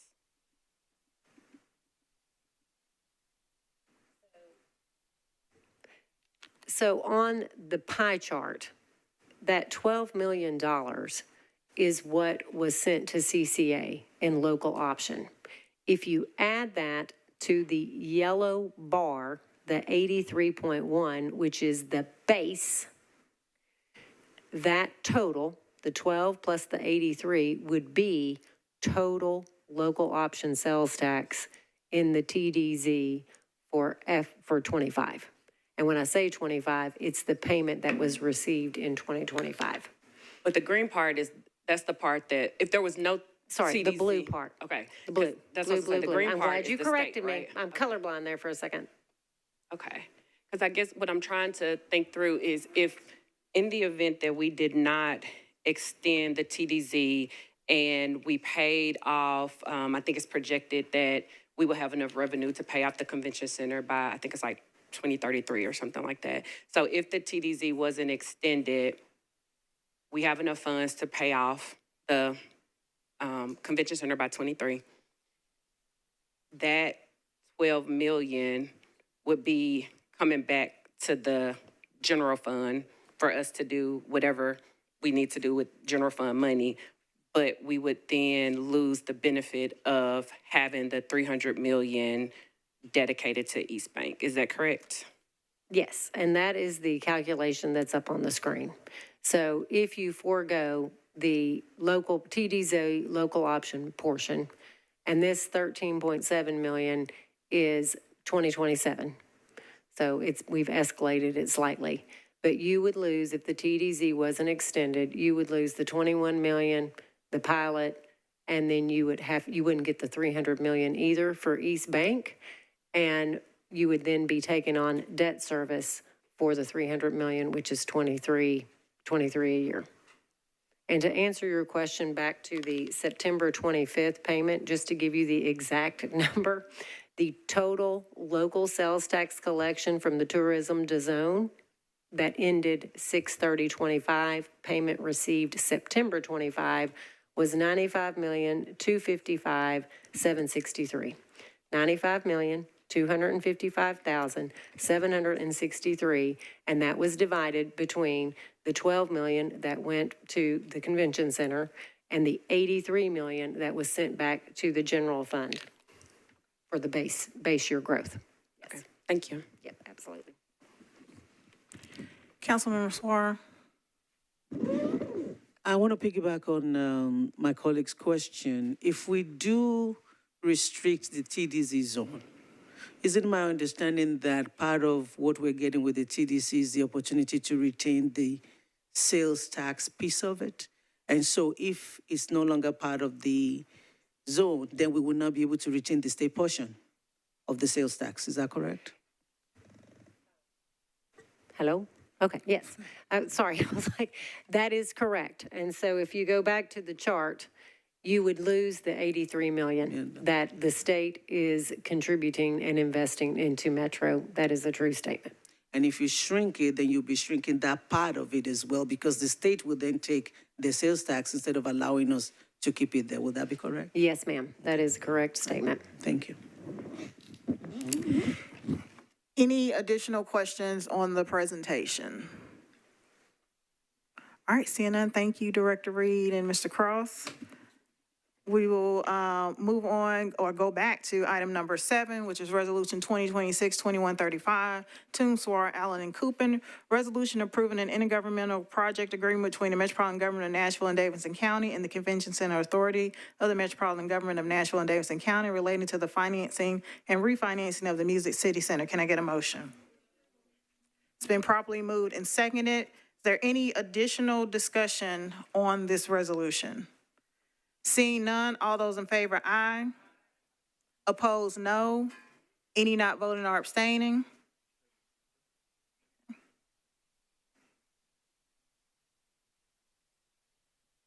All right, motion carries. Item number 8, Resolution 2026-2150, Huffman, resolution adopting a salary increase for the sheriff of the Metropolitan Government. Can I get a motion? It's been properly moved and seconded. Any discussion? Councilmember Huffman? Thank you, Chair. This resolution, colleagues, is intended to address a compensation structure that no longer really reflects the current Sheriff's Department and the responsibilities that that office currently works with. The Sheriff's Office has roughly 1,400 employees, and they manage a budget of $150 million. It's Metro's third largest agency. Yet the sheriff currently, Sheriff Hall, ranks among around 20th in compensation amongst other Metro Department leaders. So essentially what we're trying to do is right the wrong here. Over the past 15 years, the sheriff's compensation has increased roughly at around half the rate of comparable Metro leadership positions. On your desk, committee members, I have a letter that walks you through this and also have a chart that shows that trend there. So essentially what we're trying to do once again is to right the wrong. I know we have Sheriff Hall and some of his staff back there too. I don't know if they'd like to provide any color, but with that, I move for approval. All right, any additional discussion? Councilmember Allen? Thank you, Madam Chair. I will just say I am a Sheriff Darren Hall fan. He has done an amazing job, and we have thrown some awful stuff at him, and he has taken it all in stride and made just great things happen.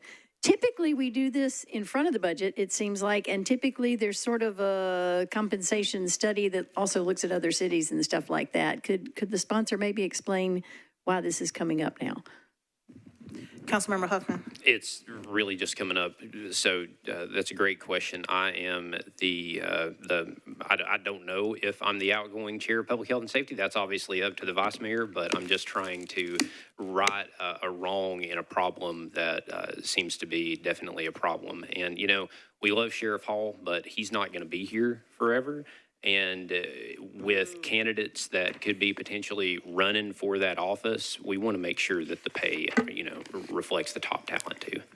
And I can't recall if you mentioned, council member, is the amount of the increase included in or can be absorbed in the sheriff's current budget? Yes, thank you, Chair. That's a very important clarification. So very important to note that this resolution does not appropriate any additional money. It's conditioned on sufficient funds being available within the existing budget. Additional discussion, Councilmember Porterfield. Thank you, Chair. Also a big time fan of Sheriff Hall. So this comment is no way in reflection about my feelings for the sheriff, because I think he's done an amazing job. But I agree with Councilmember Allen. It seems like this is not really tracking with the way that we typically look at salary increases. Do we have anyone here from HR, like maybe Shannon Hall or somebody that can speak to this? Director Hall is on her way to the microphone.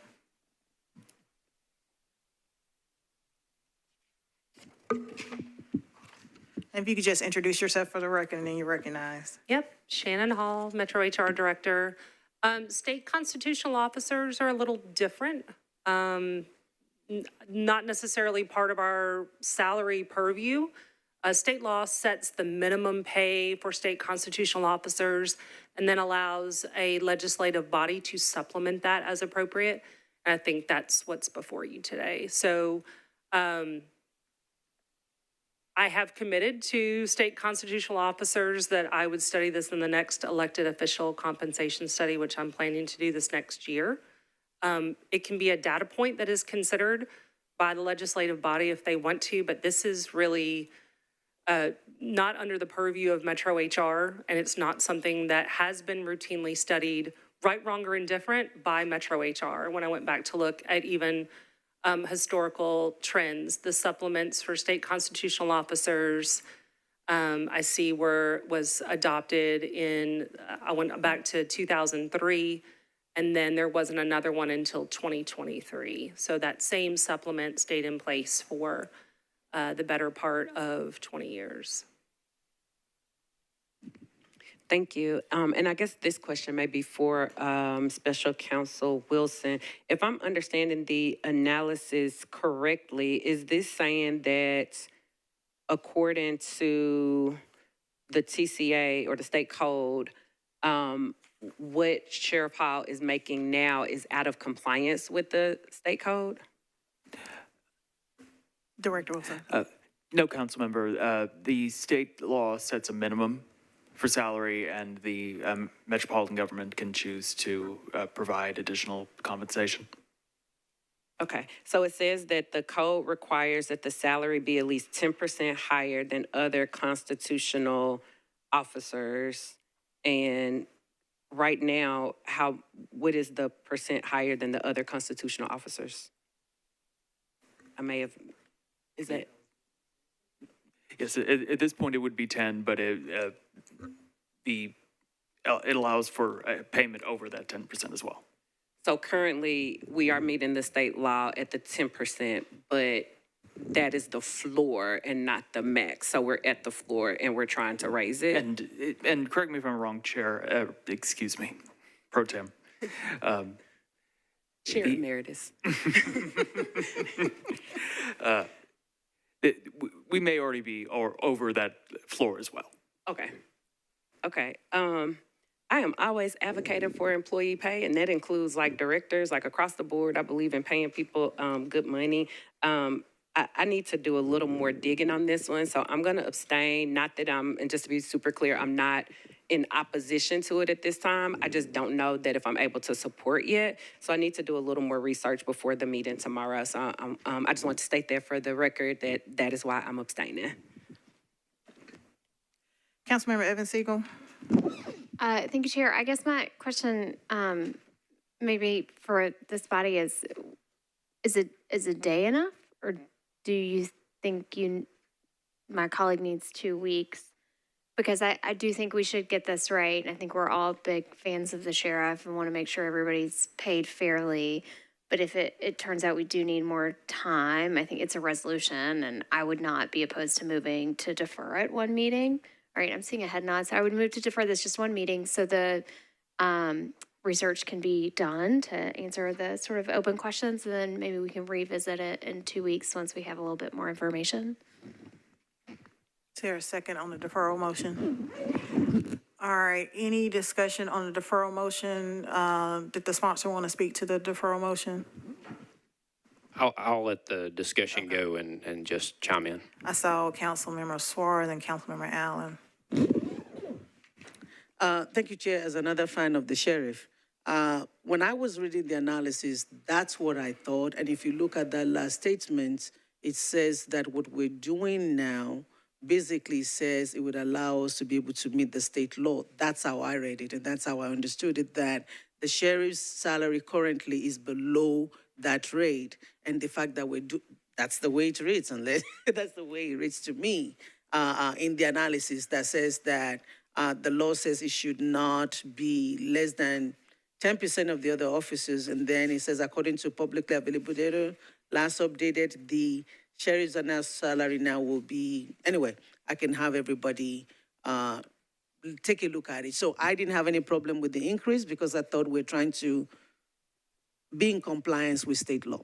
But if that's not what it's saying, then I think it does need for us to take a look at it. I don't have any problem with the increase, but I think we need to understand whether we're trying in compliance or not and take out the ambiguity from that analysis. So with that, I'm saying I'm supporting the deferral. Councilmember Allen? Thank you. I understand the need for more data because I've read the analysis 3 times now and I still can't quite tell what it's telling me. However, if this committee approves a 1 meeting deferral, then we're done and we can't discover that tomorrow we got the answers that we needed and then we're stuck with the 1 meeting deferral. I would just ask if perhaps the body would be willing to try to get better understanding and be willing to require a 1 meeting deferral on the floor tomorrow if we don't have the information that we need at that point. I'd be more comfortable with that than committing us to that. Any additional discussion on the 1 meeting deferral? Seeing none, all those in favor, aye. Okay, I need some hands. All those in favor of the 1 meeting deferral? Okay, 2. Opposed?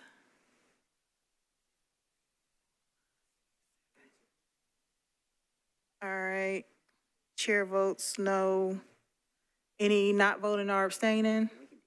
All right, deferral motion. No, okay. Did you want to vote? Okay. All right, the motion for a 1 meeting deferral fails. We are back on the motion to approve. Any additional discussion on the motion to approve? Seeing none, all those in favor, aye. Opposed, no. Any not voting or abstaining? All right, motion carries. All right, item number 9, Resolution 2026-2151, Toombs, Huffman, and Welsh. Resolution approving the Second Amendment Chair Grant Subcontract between the Metropolitan Government of Nashville and Davidson County, acting by and through the Juvenile Justice Center, Metro Juvenile Court, and Southern Word. Can I get a motion? Been properly moved and seconded. Any discussion? Councilmember Suara? Thank you, Chair, and I'm trying to pull it. I went to the sheriff and then I lost it. But basically, there is a language in there that says that we will release Southern Ward. I support this. Southern Ward does a good work, and I'm a co-sponsor. I've added my name. But in the analysis, again, it says that what we are doing is we're now going to release. The amendment updates the clause regarding indemnification to state that the state of Tennessee shall also be led harmless and removes the language stating that Metro will not indemnify Southern Ward. So I just want, I'm not a lawyer. So does that mean we're taking on all the liability relating to this? Are there any liability attached to this? And what does all of that legal stuff mean? Do you want to take that? Okay. I will turn to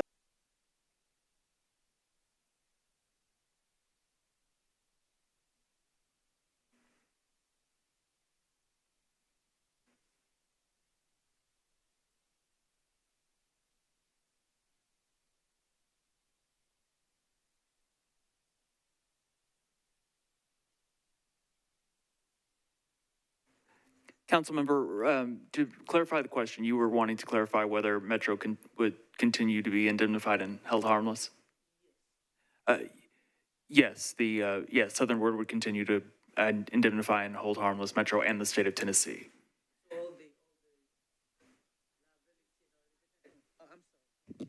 it means that everything is on Southern Ward, not us. That's what this language means. Yes, based on my review of the amendment, that is correct. All right. Thank you. Thank you, Chair.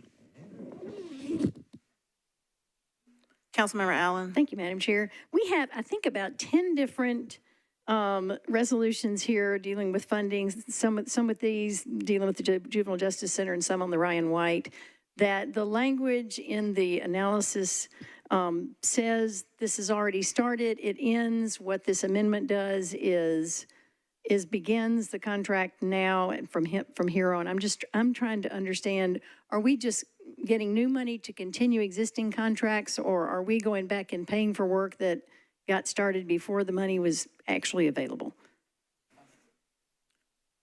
Director Wilson. Councilmember, I would say it amends current contracts, but it also allows work that has been done, I believe, in going back to March of this year to be compensated for now that funding is available. Gotcha. And then just in general, is that just sort of a function of the beginning of a new fiscal year is when money becomes available, but we want to have continuity of services? It seemed like that same language was used like 12 times in a row, and I couldn't quite figure out what was going on. Mr. Rosenberg? Thank you, Madam Chair. Council member, this is the second year in a row that federal funding has come later than it should have, and that led to delays. Any additional discussion? Seeing none, all those in favor, aye. Opposed, no. Any not voting or abstaining? Motion carries.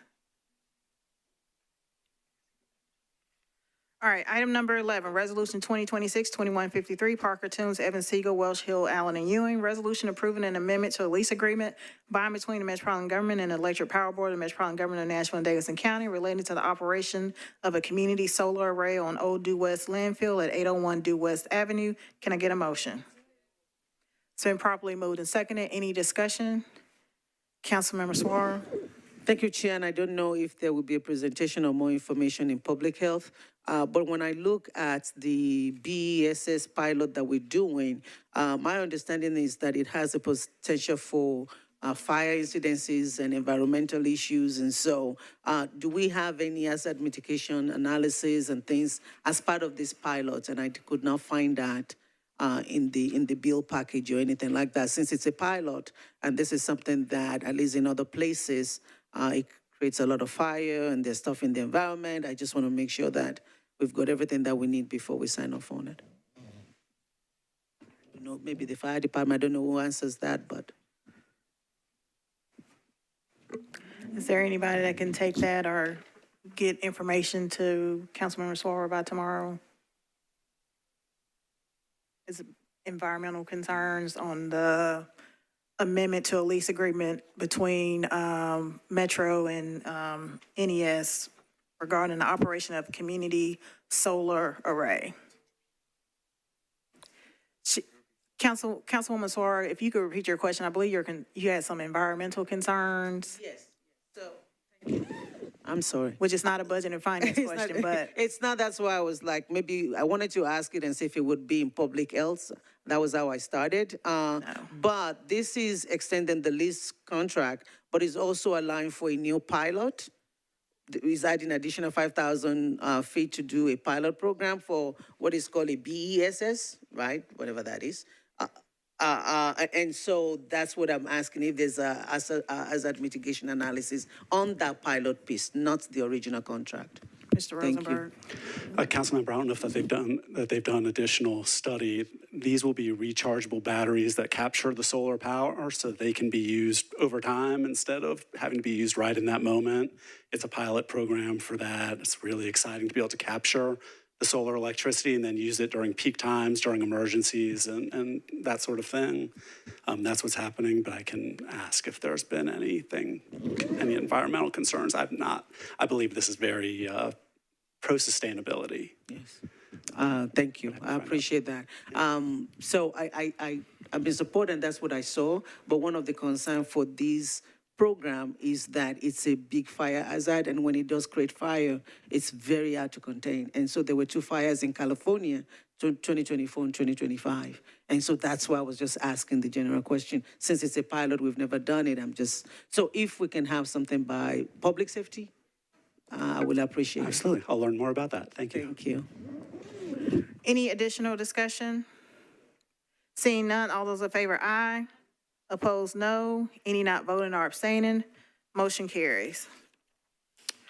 Item number 13, Resolution 2026-2155, Toombs, Huffman, Bradford, Walsh, and Hill. Resolution appropriating a total of $211,866 from the Metropolitan Government, acting by and through the Metropolitan Board of Health, to United Neighborhood Health Services, Inc., DBA Neighborhood Health, Inc., and approving a grant contract by and between the Metropolitan Government, acting by and through the Metropolitan Board of Health, and United Neighborhood Services, Inc., DBA Neighborhood Health, Inc., for the provision of outpatient services for participants in the Ryan White Part A program. Can I get a motion?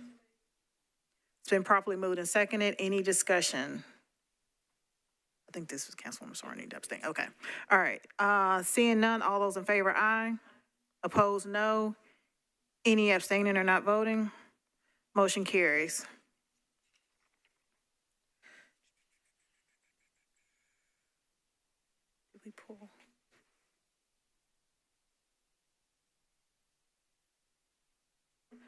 All right, item number 18, Resolution 2026-2160, Toombs, Huffman, Bradford, Welsh, Hill, and Ewing.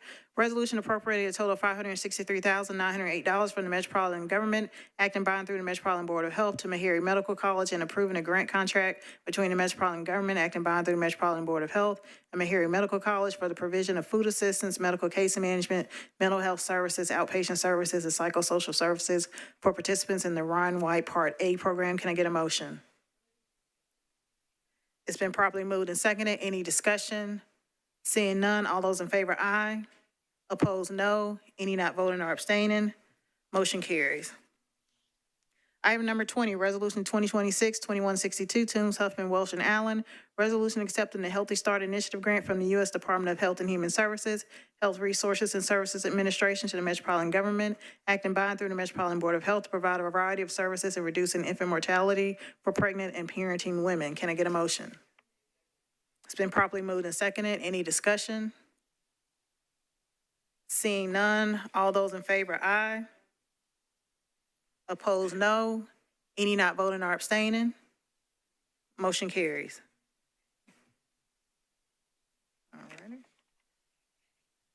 Item number 22, Resolution 2026-2164, Toombs, Huffman, and Ewing. Resolution approving Amendment 3 to an air pollution control program support grant from the United States Environmental Protection Agency to the Metropolitan Government, acting by and through the Metropolitan Board of Health for the ongoing collection of data on ambient air concentration for fine particulate matter in Nashville, Tennessee. Can I get a motion? It's been properly moved and seconded. Moving on to discussion. Councilmember Allen. Thank you, Madam Chair. I'd like to move the substitute. Can I get a motion or a second on the substitute?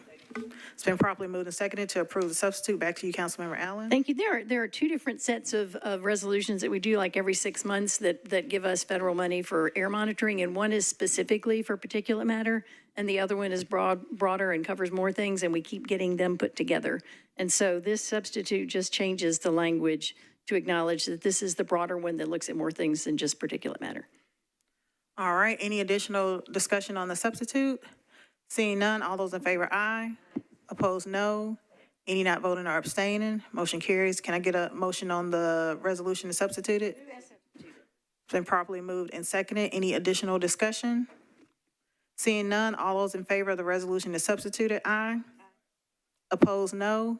Any not voting or abstaining? Motion carries. All right, item number 24, Resolution 2026-2166, Toombs, Huffman, Hill, and Allen. Resolution approving Amendment 1 to a supported employment expansion grant from the Tennessee Department of Mental Health and Substance Abuse Services to the Metropolitan Government, acting by and through the Office of Homeless Services to provide staff to help promote individual placement and supported employment programs and the recovery of people who have serious mental illness through work. Can I get a motion? It's been properly moved and seconded. Any discussion? Councilmember Suara. Thank you, Chair. I just want to make a request that the homeless services, if they can, as part of the report that they share with us for this particular program, which I think is very good, and they've had it for some time, since 2025. It would be interesting. I would be interested in knowing how many folks they've been able to help, and if there's any support after people get those jobs, have they been able to stay employed, and how they're managing that as they continue to increase or extend the grant. Okay. They don't have to be here to answer. If they're here to answer There's the someone question. standing up in the back. Awesome. If you can introduce yourself when you're recognized. Thanks, Allison Cantway from the Office of Homeless Services. I don't have specific numbers for you tonight. I can certainly get them though. Yes, there's ongoing support. So this program is really meant to help folks that the staff's a person who is primarily at Strobel House, serves folks that live there, folks from the Nashville Rescue Mission and encampments primarily. And it is really to help them identify what sorts of jobs they want, to help them, fill out the application, resume, interview. And then I would say the substantial portion of the program is that ongoing support. So building that relationship with the manager, helping, particularly because this is for folks with mental health disabilities, helping that staff member build the relationship with the employer, to talk about when they might need accommodations or to talk about any kind of bumps in the road. So yes, it's an internationally known evidence-based model. Thank you. Great work. Councilmember Allen. Thank you. Just a quick question. It looked like this, part of this amendment is lowering the money that OHS is getting. My question is, will that result in any decrease in services? You are recognized again in the back. Yes, Allison Cantway, Homeless Services. No, it won't. So this was a 3-year grant contract that we got last year, so it's been in effect for 1 year. This is a state program, and they, at the end of every fiscal year, balance their books. And so if they have a program that has underspent, they will recapture those funds and give it to a program that has already spent. And so that's what happened in this case. The budget was written such that, you know, the staff member would have started July 1st, which, like, as we know, that's often not how jobs work in Metro. It takes some time. And so those extra funds were recaptured. We still have 2 years left on the grant. And the good news is that we plan to use these funds. We worked with the state to restructure a little bit. It's going to support 2 staff members instead of just 1. Any extra money that's needed can come from, you know, our Metro budget. And sort of the flip side of that recapturing is that if we spend down quickly, the state may find that some other program hasn't and direct recaptured funds to us. Any additional discussion? Seeing none, all those in favor, aye. Opposed, no. Any not voting or abstaining? Motion carries. All right, moving on to item number 35, under bills on second reading, Bill 2026-1430, Bradford, Ellis, Johnson, Evans, Siegel, Welch, Bowe, and others. Ordinance amending section 2.08.030, the Metropolitan Code of Laws relative to the publication of the annual operating budget and the capital improvements budget. Can I get a motion? Been properly moved and seconded. On to discussion. Councilmember Bradford. Thank you, Chair. After the last meeting's discussions, I've went back to the council office and the administration and redid the amendment because there were some concerns about some of the dates and some of the requirements. So the new amendment, or excuse me, can someone move the amendment for me? It's been properly moved and seconded to approve the amendment. Back to you, Councilmember Bradford. Thank you. So what this new amendment is basically outlining is that the requirement for the receiving of the information would be 3 days prior to any departmental hearing. So 3 days before MMPD, MMPS, et cetera, the requirement is to get the information.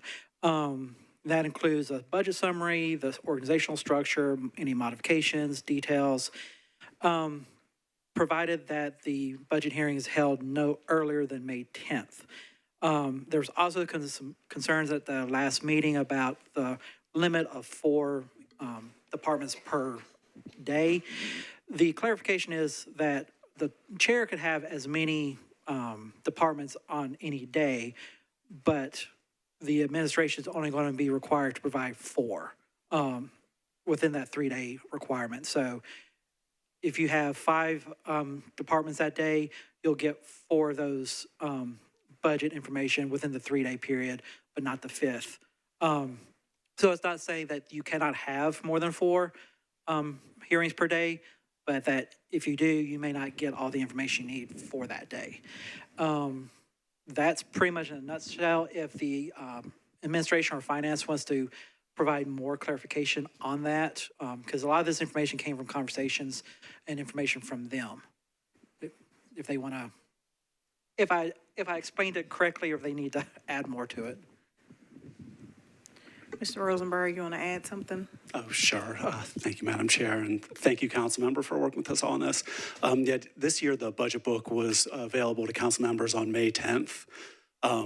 And in the way the current budget calendar is configured, May 10th is also, coincidentally, and it'll be this coming year, the earliest that a budget hearing would happen. The idea is that even though the whole budget book cannot possibly be available 3 days before that period, getting at least the ones for that, at least 4 of them for that first Monday is something that the Department of Finance is willing to make happen. Same thing for the 11th, and it's been years, by the way, since there have been more than 4 in a single day. And then by that time, the whole budget book will be out, and it won't really be relevant, but appreciate that. Just wanted to make sure that the if y'all started having budget hearings on May 1st, that, you know, with 6 departments, that the expectation wouldn't be that the budget book be available then. So thank you. Any additional discussion on the amendment? Seeing none, all those in favor, aye. Man, that was very soft. Any opposed? No. Okay, I don't hear any no's. Any abstaining or not voting? All right, motion carries. All right, can I get a motion on the bill as amended? It's been properly moved and seconded to approve the bill as amended. Any additional discussion? Councilmember Porterfield? Thank you. What happens if the information just isn't ready yet? Like if the department has not provided that level of detail to finance yet, or if they don't have it 3 days before, what happens? Oh, sorry. The question was, what happens if the information is not available 3 days before, if the department has not yet provided it to finance? Ms. Wiggins, if you can introduce yourself and you're recognized. Thank you, Chair. Mary Jo Wiggins, Finance Department. We have had good relationships with the departments, and if they are first up on the, in the meeting dates, we will work with them. We are confident we'll get that information. I mean, we would have to give some kind of notice if we didn't have it, but we really believe that with parceling it out into the first meeting, second meeting, we'll get that information and get it to you all. And then as Dave said, then we would be able to have the entire book eventually. Thank you. All right, any additional discussion? Seeing none, all those in favor, aye. Opposed, no. Any not voting or abstaining? Motion carries.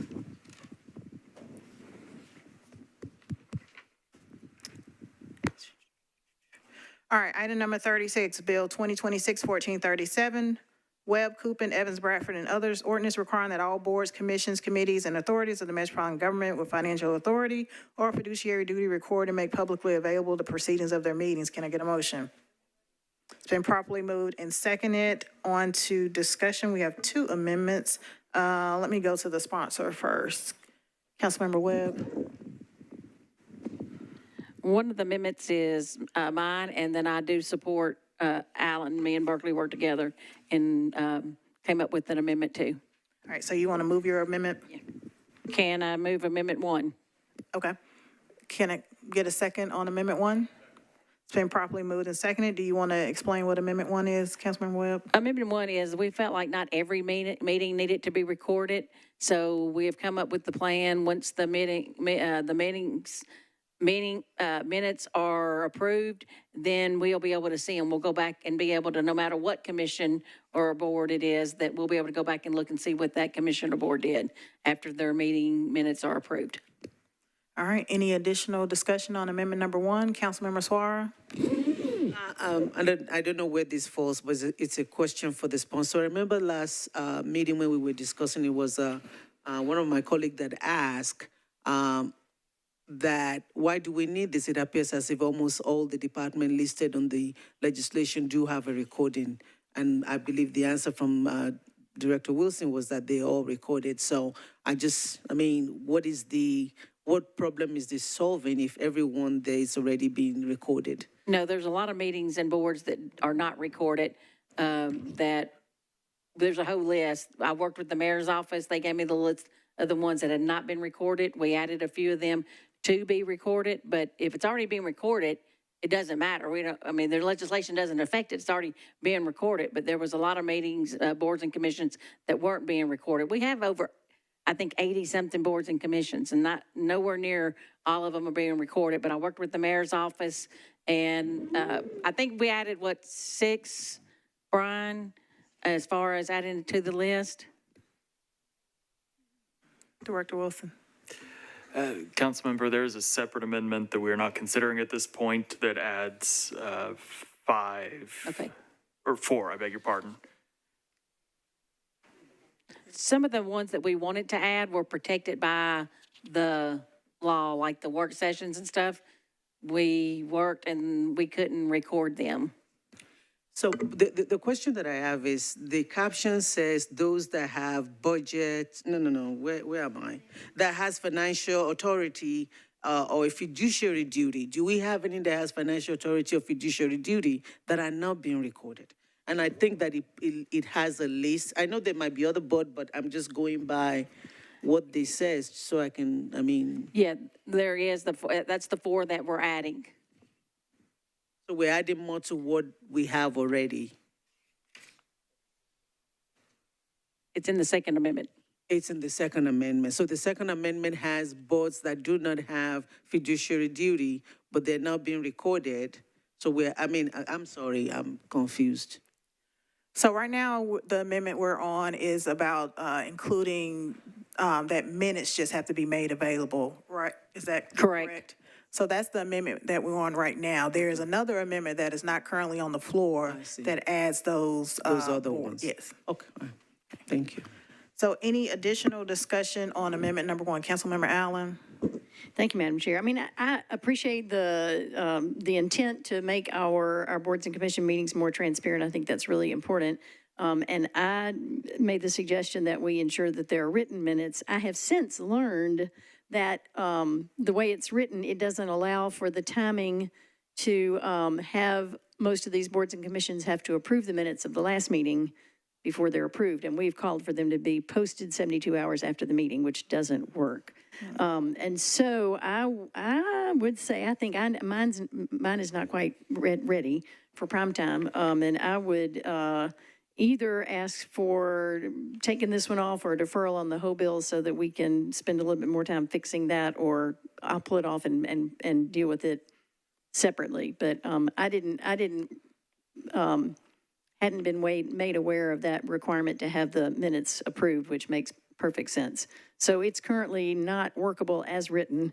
And I appreciate the support of the prime sponsor, but I'm not comfortable with it at this point. So I would either retract it or ask for another 2 weeks to get it right. Let me go back to the sponsor, and I see you, Councilmember Porterfield. Sorry, I guess there was some miscommunication between me and Brian, because Brian talked to me today, and I thought he was amending your amendment to make sure he called and we recognize that, but no big deal. I don't mind doing the deferral to get it right. It's not like it's going to have to be today. So if we need to do a one meeting deferral, I'm good with that. Okay. It's been properly moved and seconded for a 1 meeting. That was what you're going to do? Okay. It's been properly moved and seconded for a 1 meeting deferral. Any discussion on the deferral motion? Seeing none, all those in favor, aye. Opposed, no. Any not voting or abstaining, motion carries.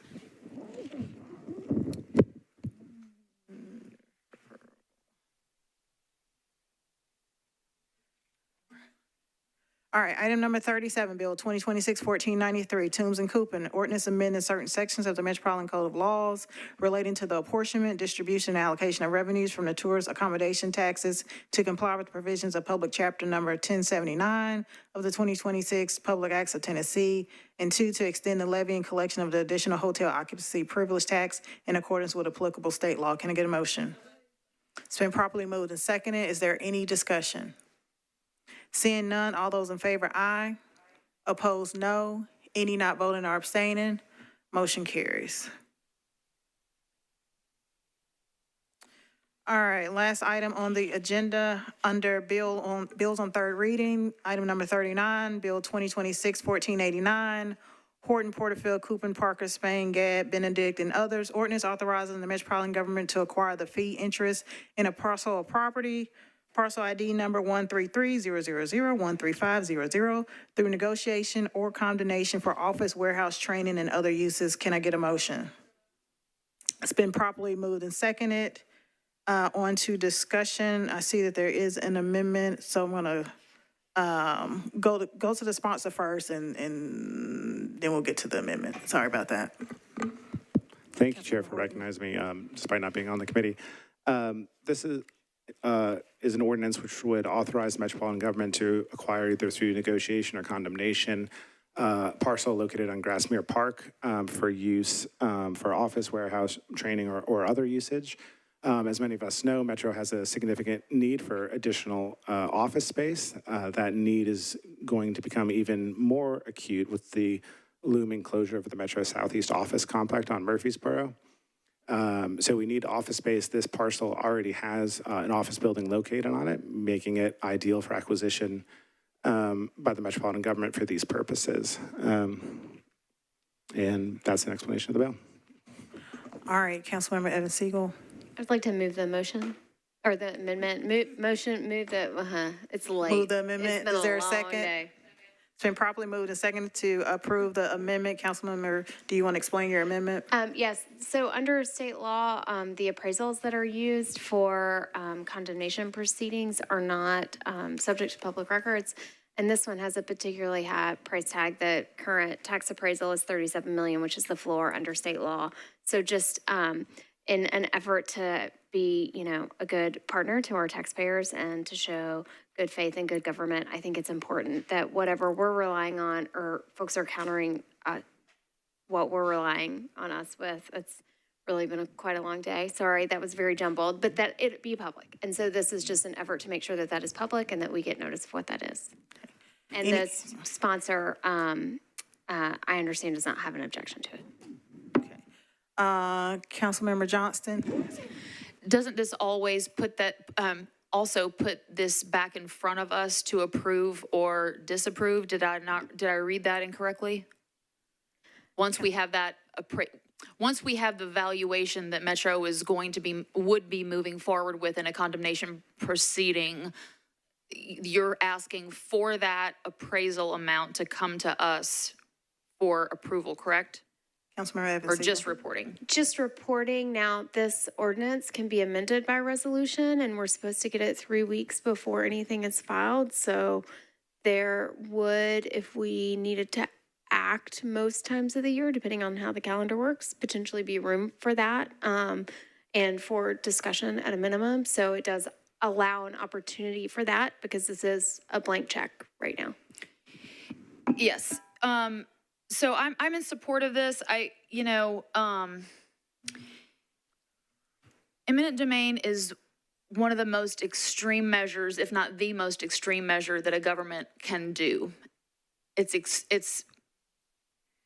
extreme, and it's a really bad position to be in, where when we start having conversations about this, that if we start asking really hard questions, it could undermine Metro's position. And so it's a really hard situation for me to be in. I don't like the blank check. And I think it's important for people to understand the condemnation process. And I know that this doesn't start the condemnation process. It just authorizes Metro Legal and whoever else to do it should they decide to go that route.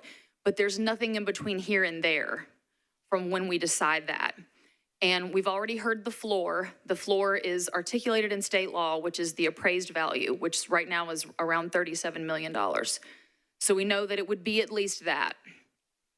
One of the things that I did learn recently is once that petition is filed, you put your amount with the court. You deposit that amount. You think, hey, it's going to be worth X, and we're filing this condemnation petition.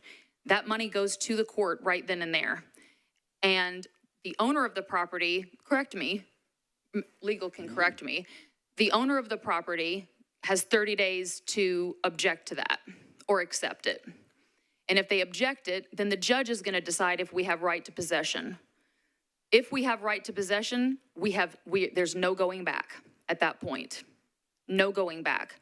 Valuation is determined after that point, which will probably be decided by a jury. Because I don't think DC Blocks is going to agree with what Metro thinks that the property is worth. This is dangerous. I just want people to know that. And I also want people to know that this vote does not take the land. This isn't an approval. This isn't like, hey, we're getting lots of emails of like, save the zoo and all this. This doesn't do that.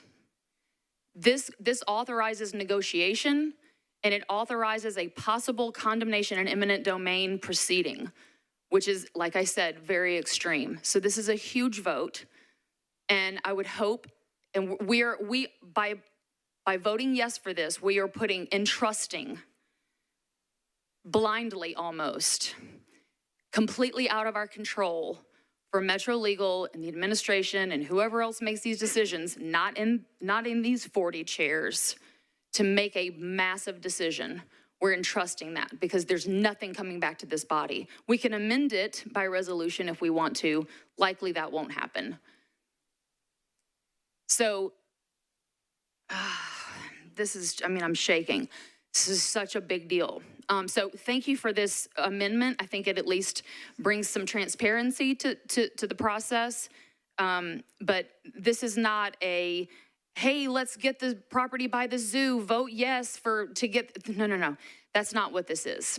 That's not what this is. And it's unfortunate that that message has been put out that this, if you vote yes, it's this. It's not that. It's just not that. Councilmember Horton. Thank you, Chair. I'd like to speak first on the amendment, which I think we're on right now. Yes, we're still on the amendment. As Councilmember Evan Siegel said, this is a simple good governance measure that adds some sunshine and transparency to the process so that Metro Council is apprised of the potential price of the property. To Councilmember Johnson's point, we have now and would have with or without this amendment the ability to rescind the authority that this ordinance would authorize. That's not something that's changing with this amendment or without it. Regarding eminent domain overall, I think it's important to note that this provides the right but not the obligation for Metro to acquire this property. If the price determines to be unpalatable to Metro, we're free to walk away from it. Granted, as she said, once an offer is made, we're on that. But all this does is provide the option for us to explore to acquire this, probably first through negotiation and only if necessary through condemnation. And with Councilmember Evan Siegel's friendly amendment, this is a process which will play out more in the public space. So this is supportive of this amendment as well as the bill as amended. Thank you. Any additional discussion on the amendment? Hearing none, all those in favor, aye. Opposed, no. Any not voting or abstaining? All right, motion carries. Can I get a motion on the bill as amended?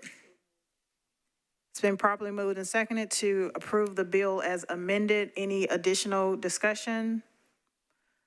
Quick question for Metro Legal. Is there a particular, and this is for the viewing audience, is there a particular timeline on the negotiations? Like, do they have to be wrapped up within a certain amount of time?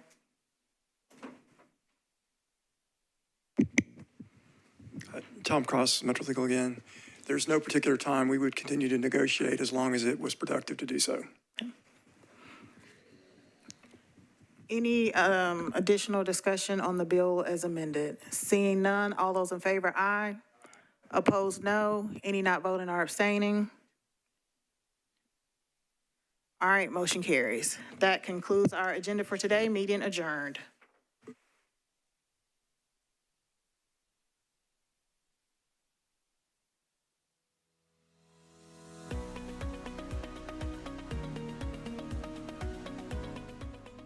This has been a service of the Metro Nashville Network. If you would like to see this presentation again, or for more information on this and other programs, visit nashville.gov.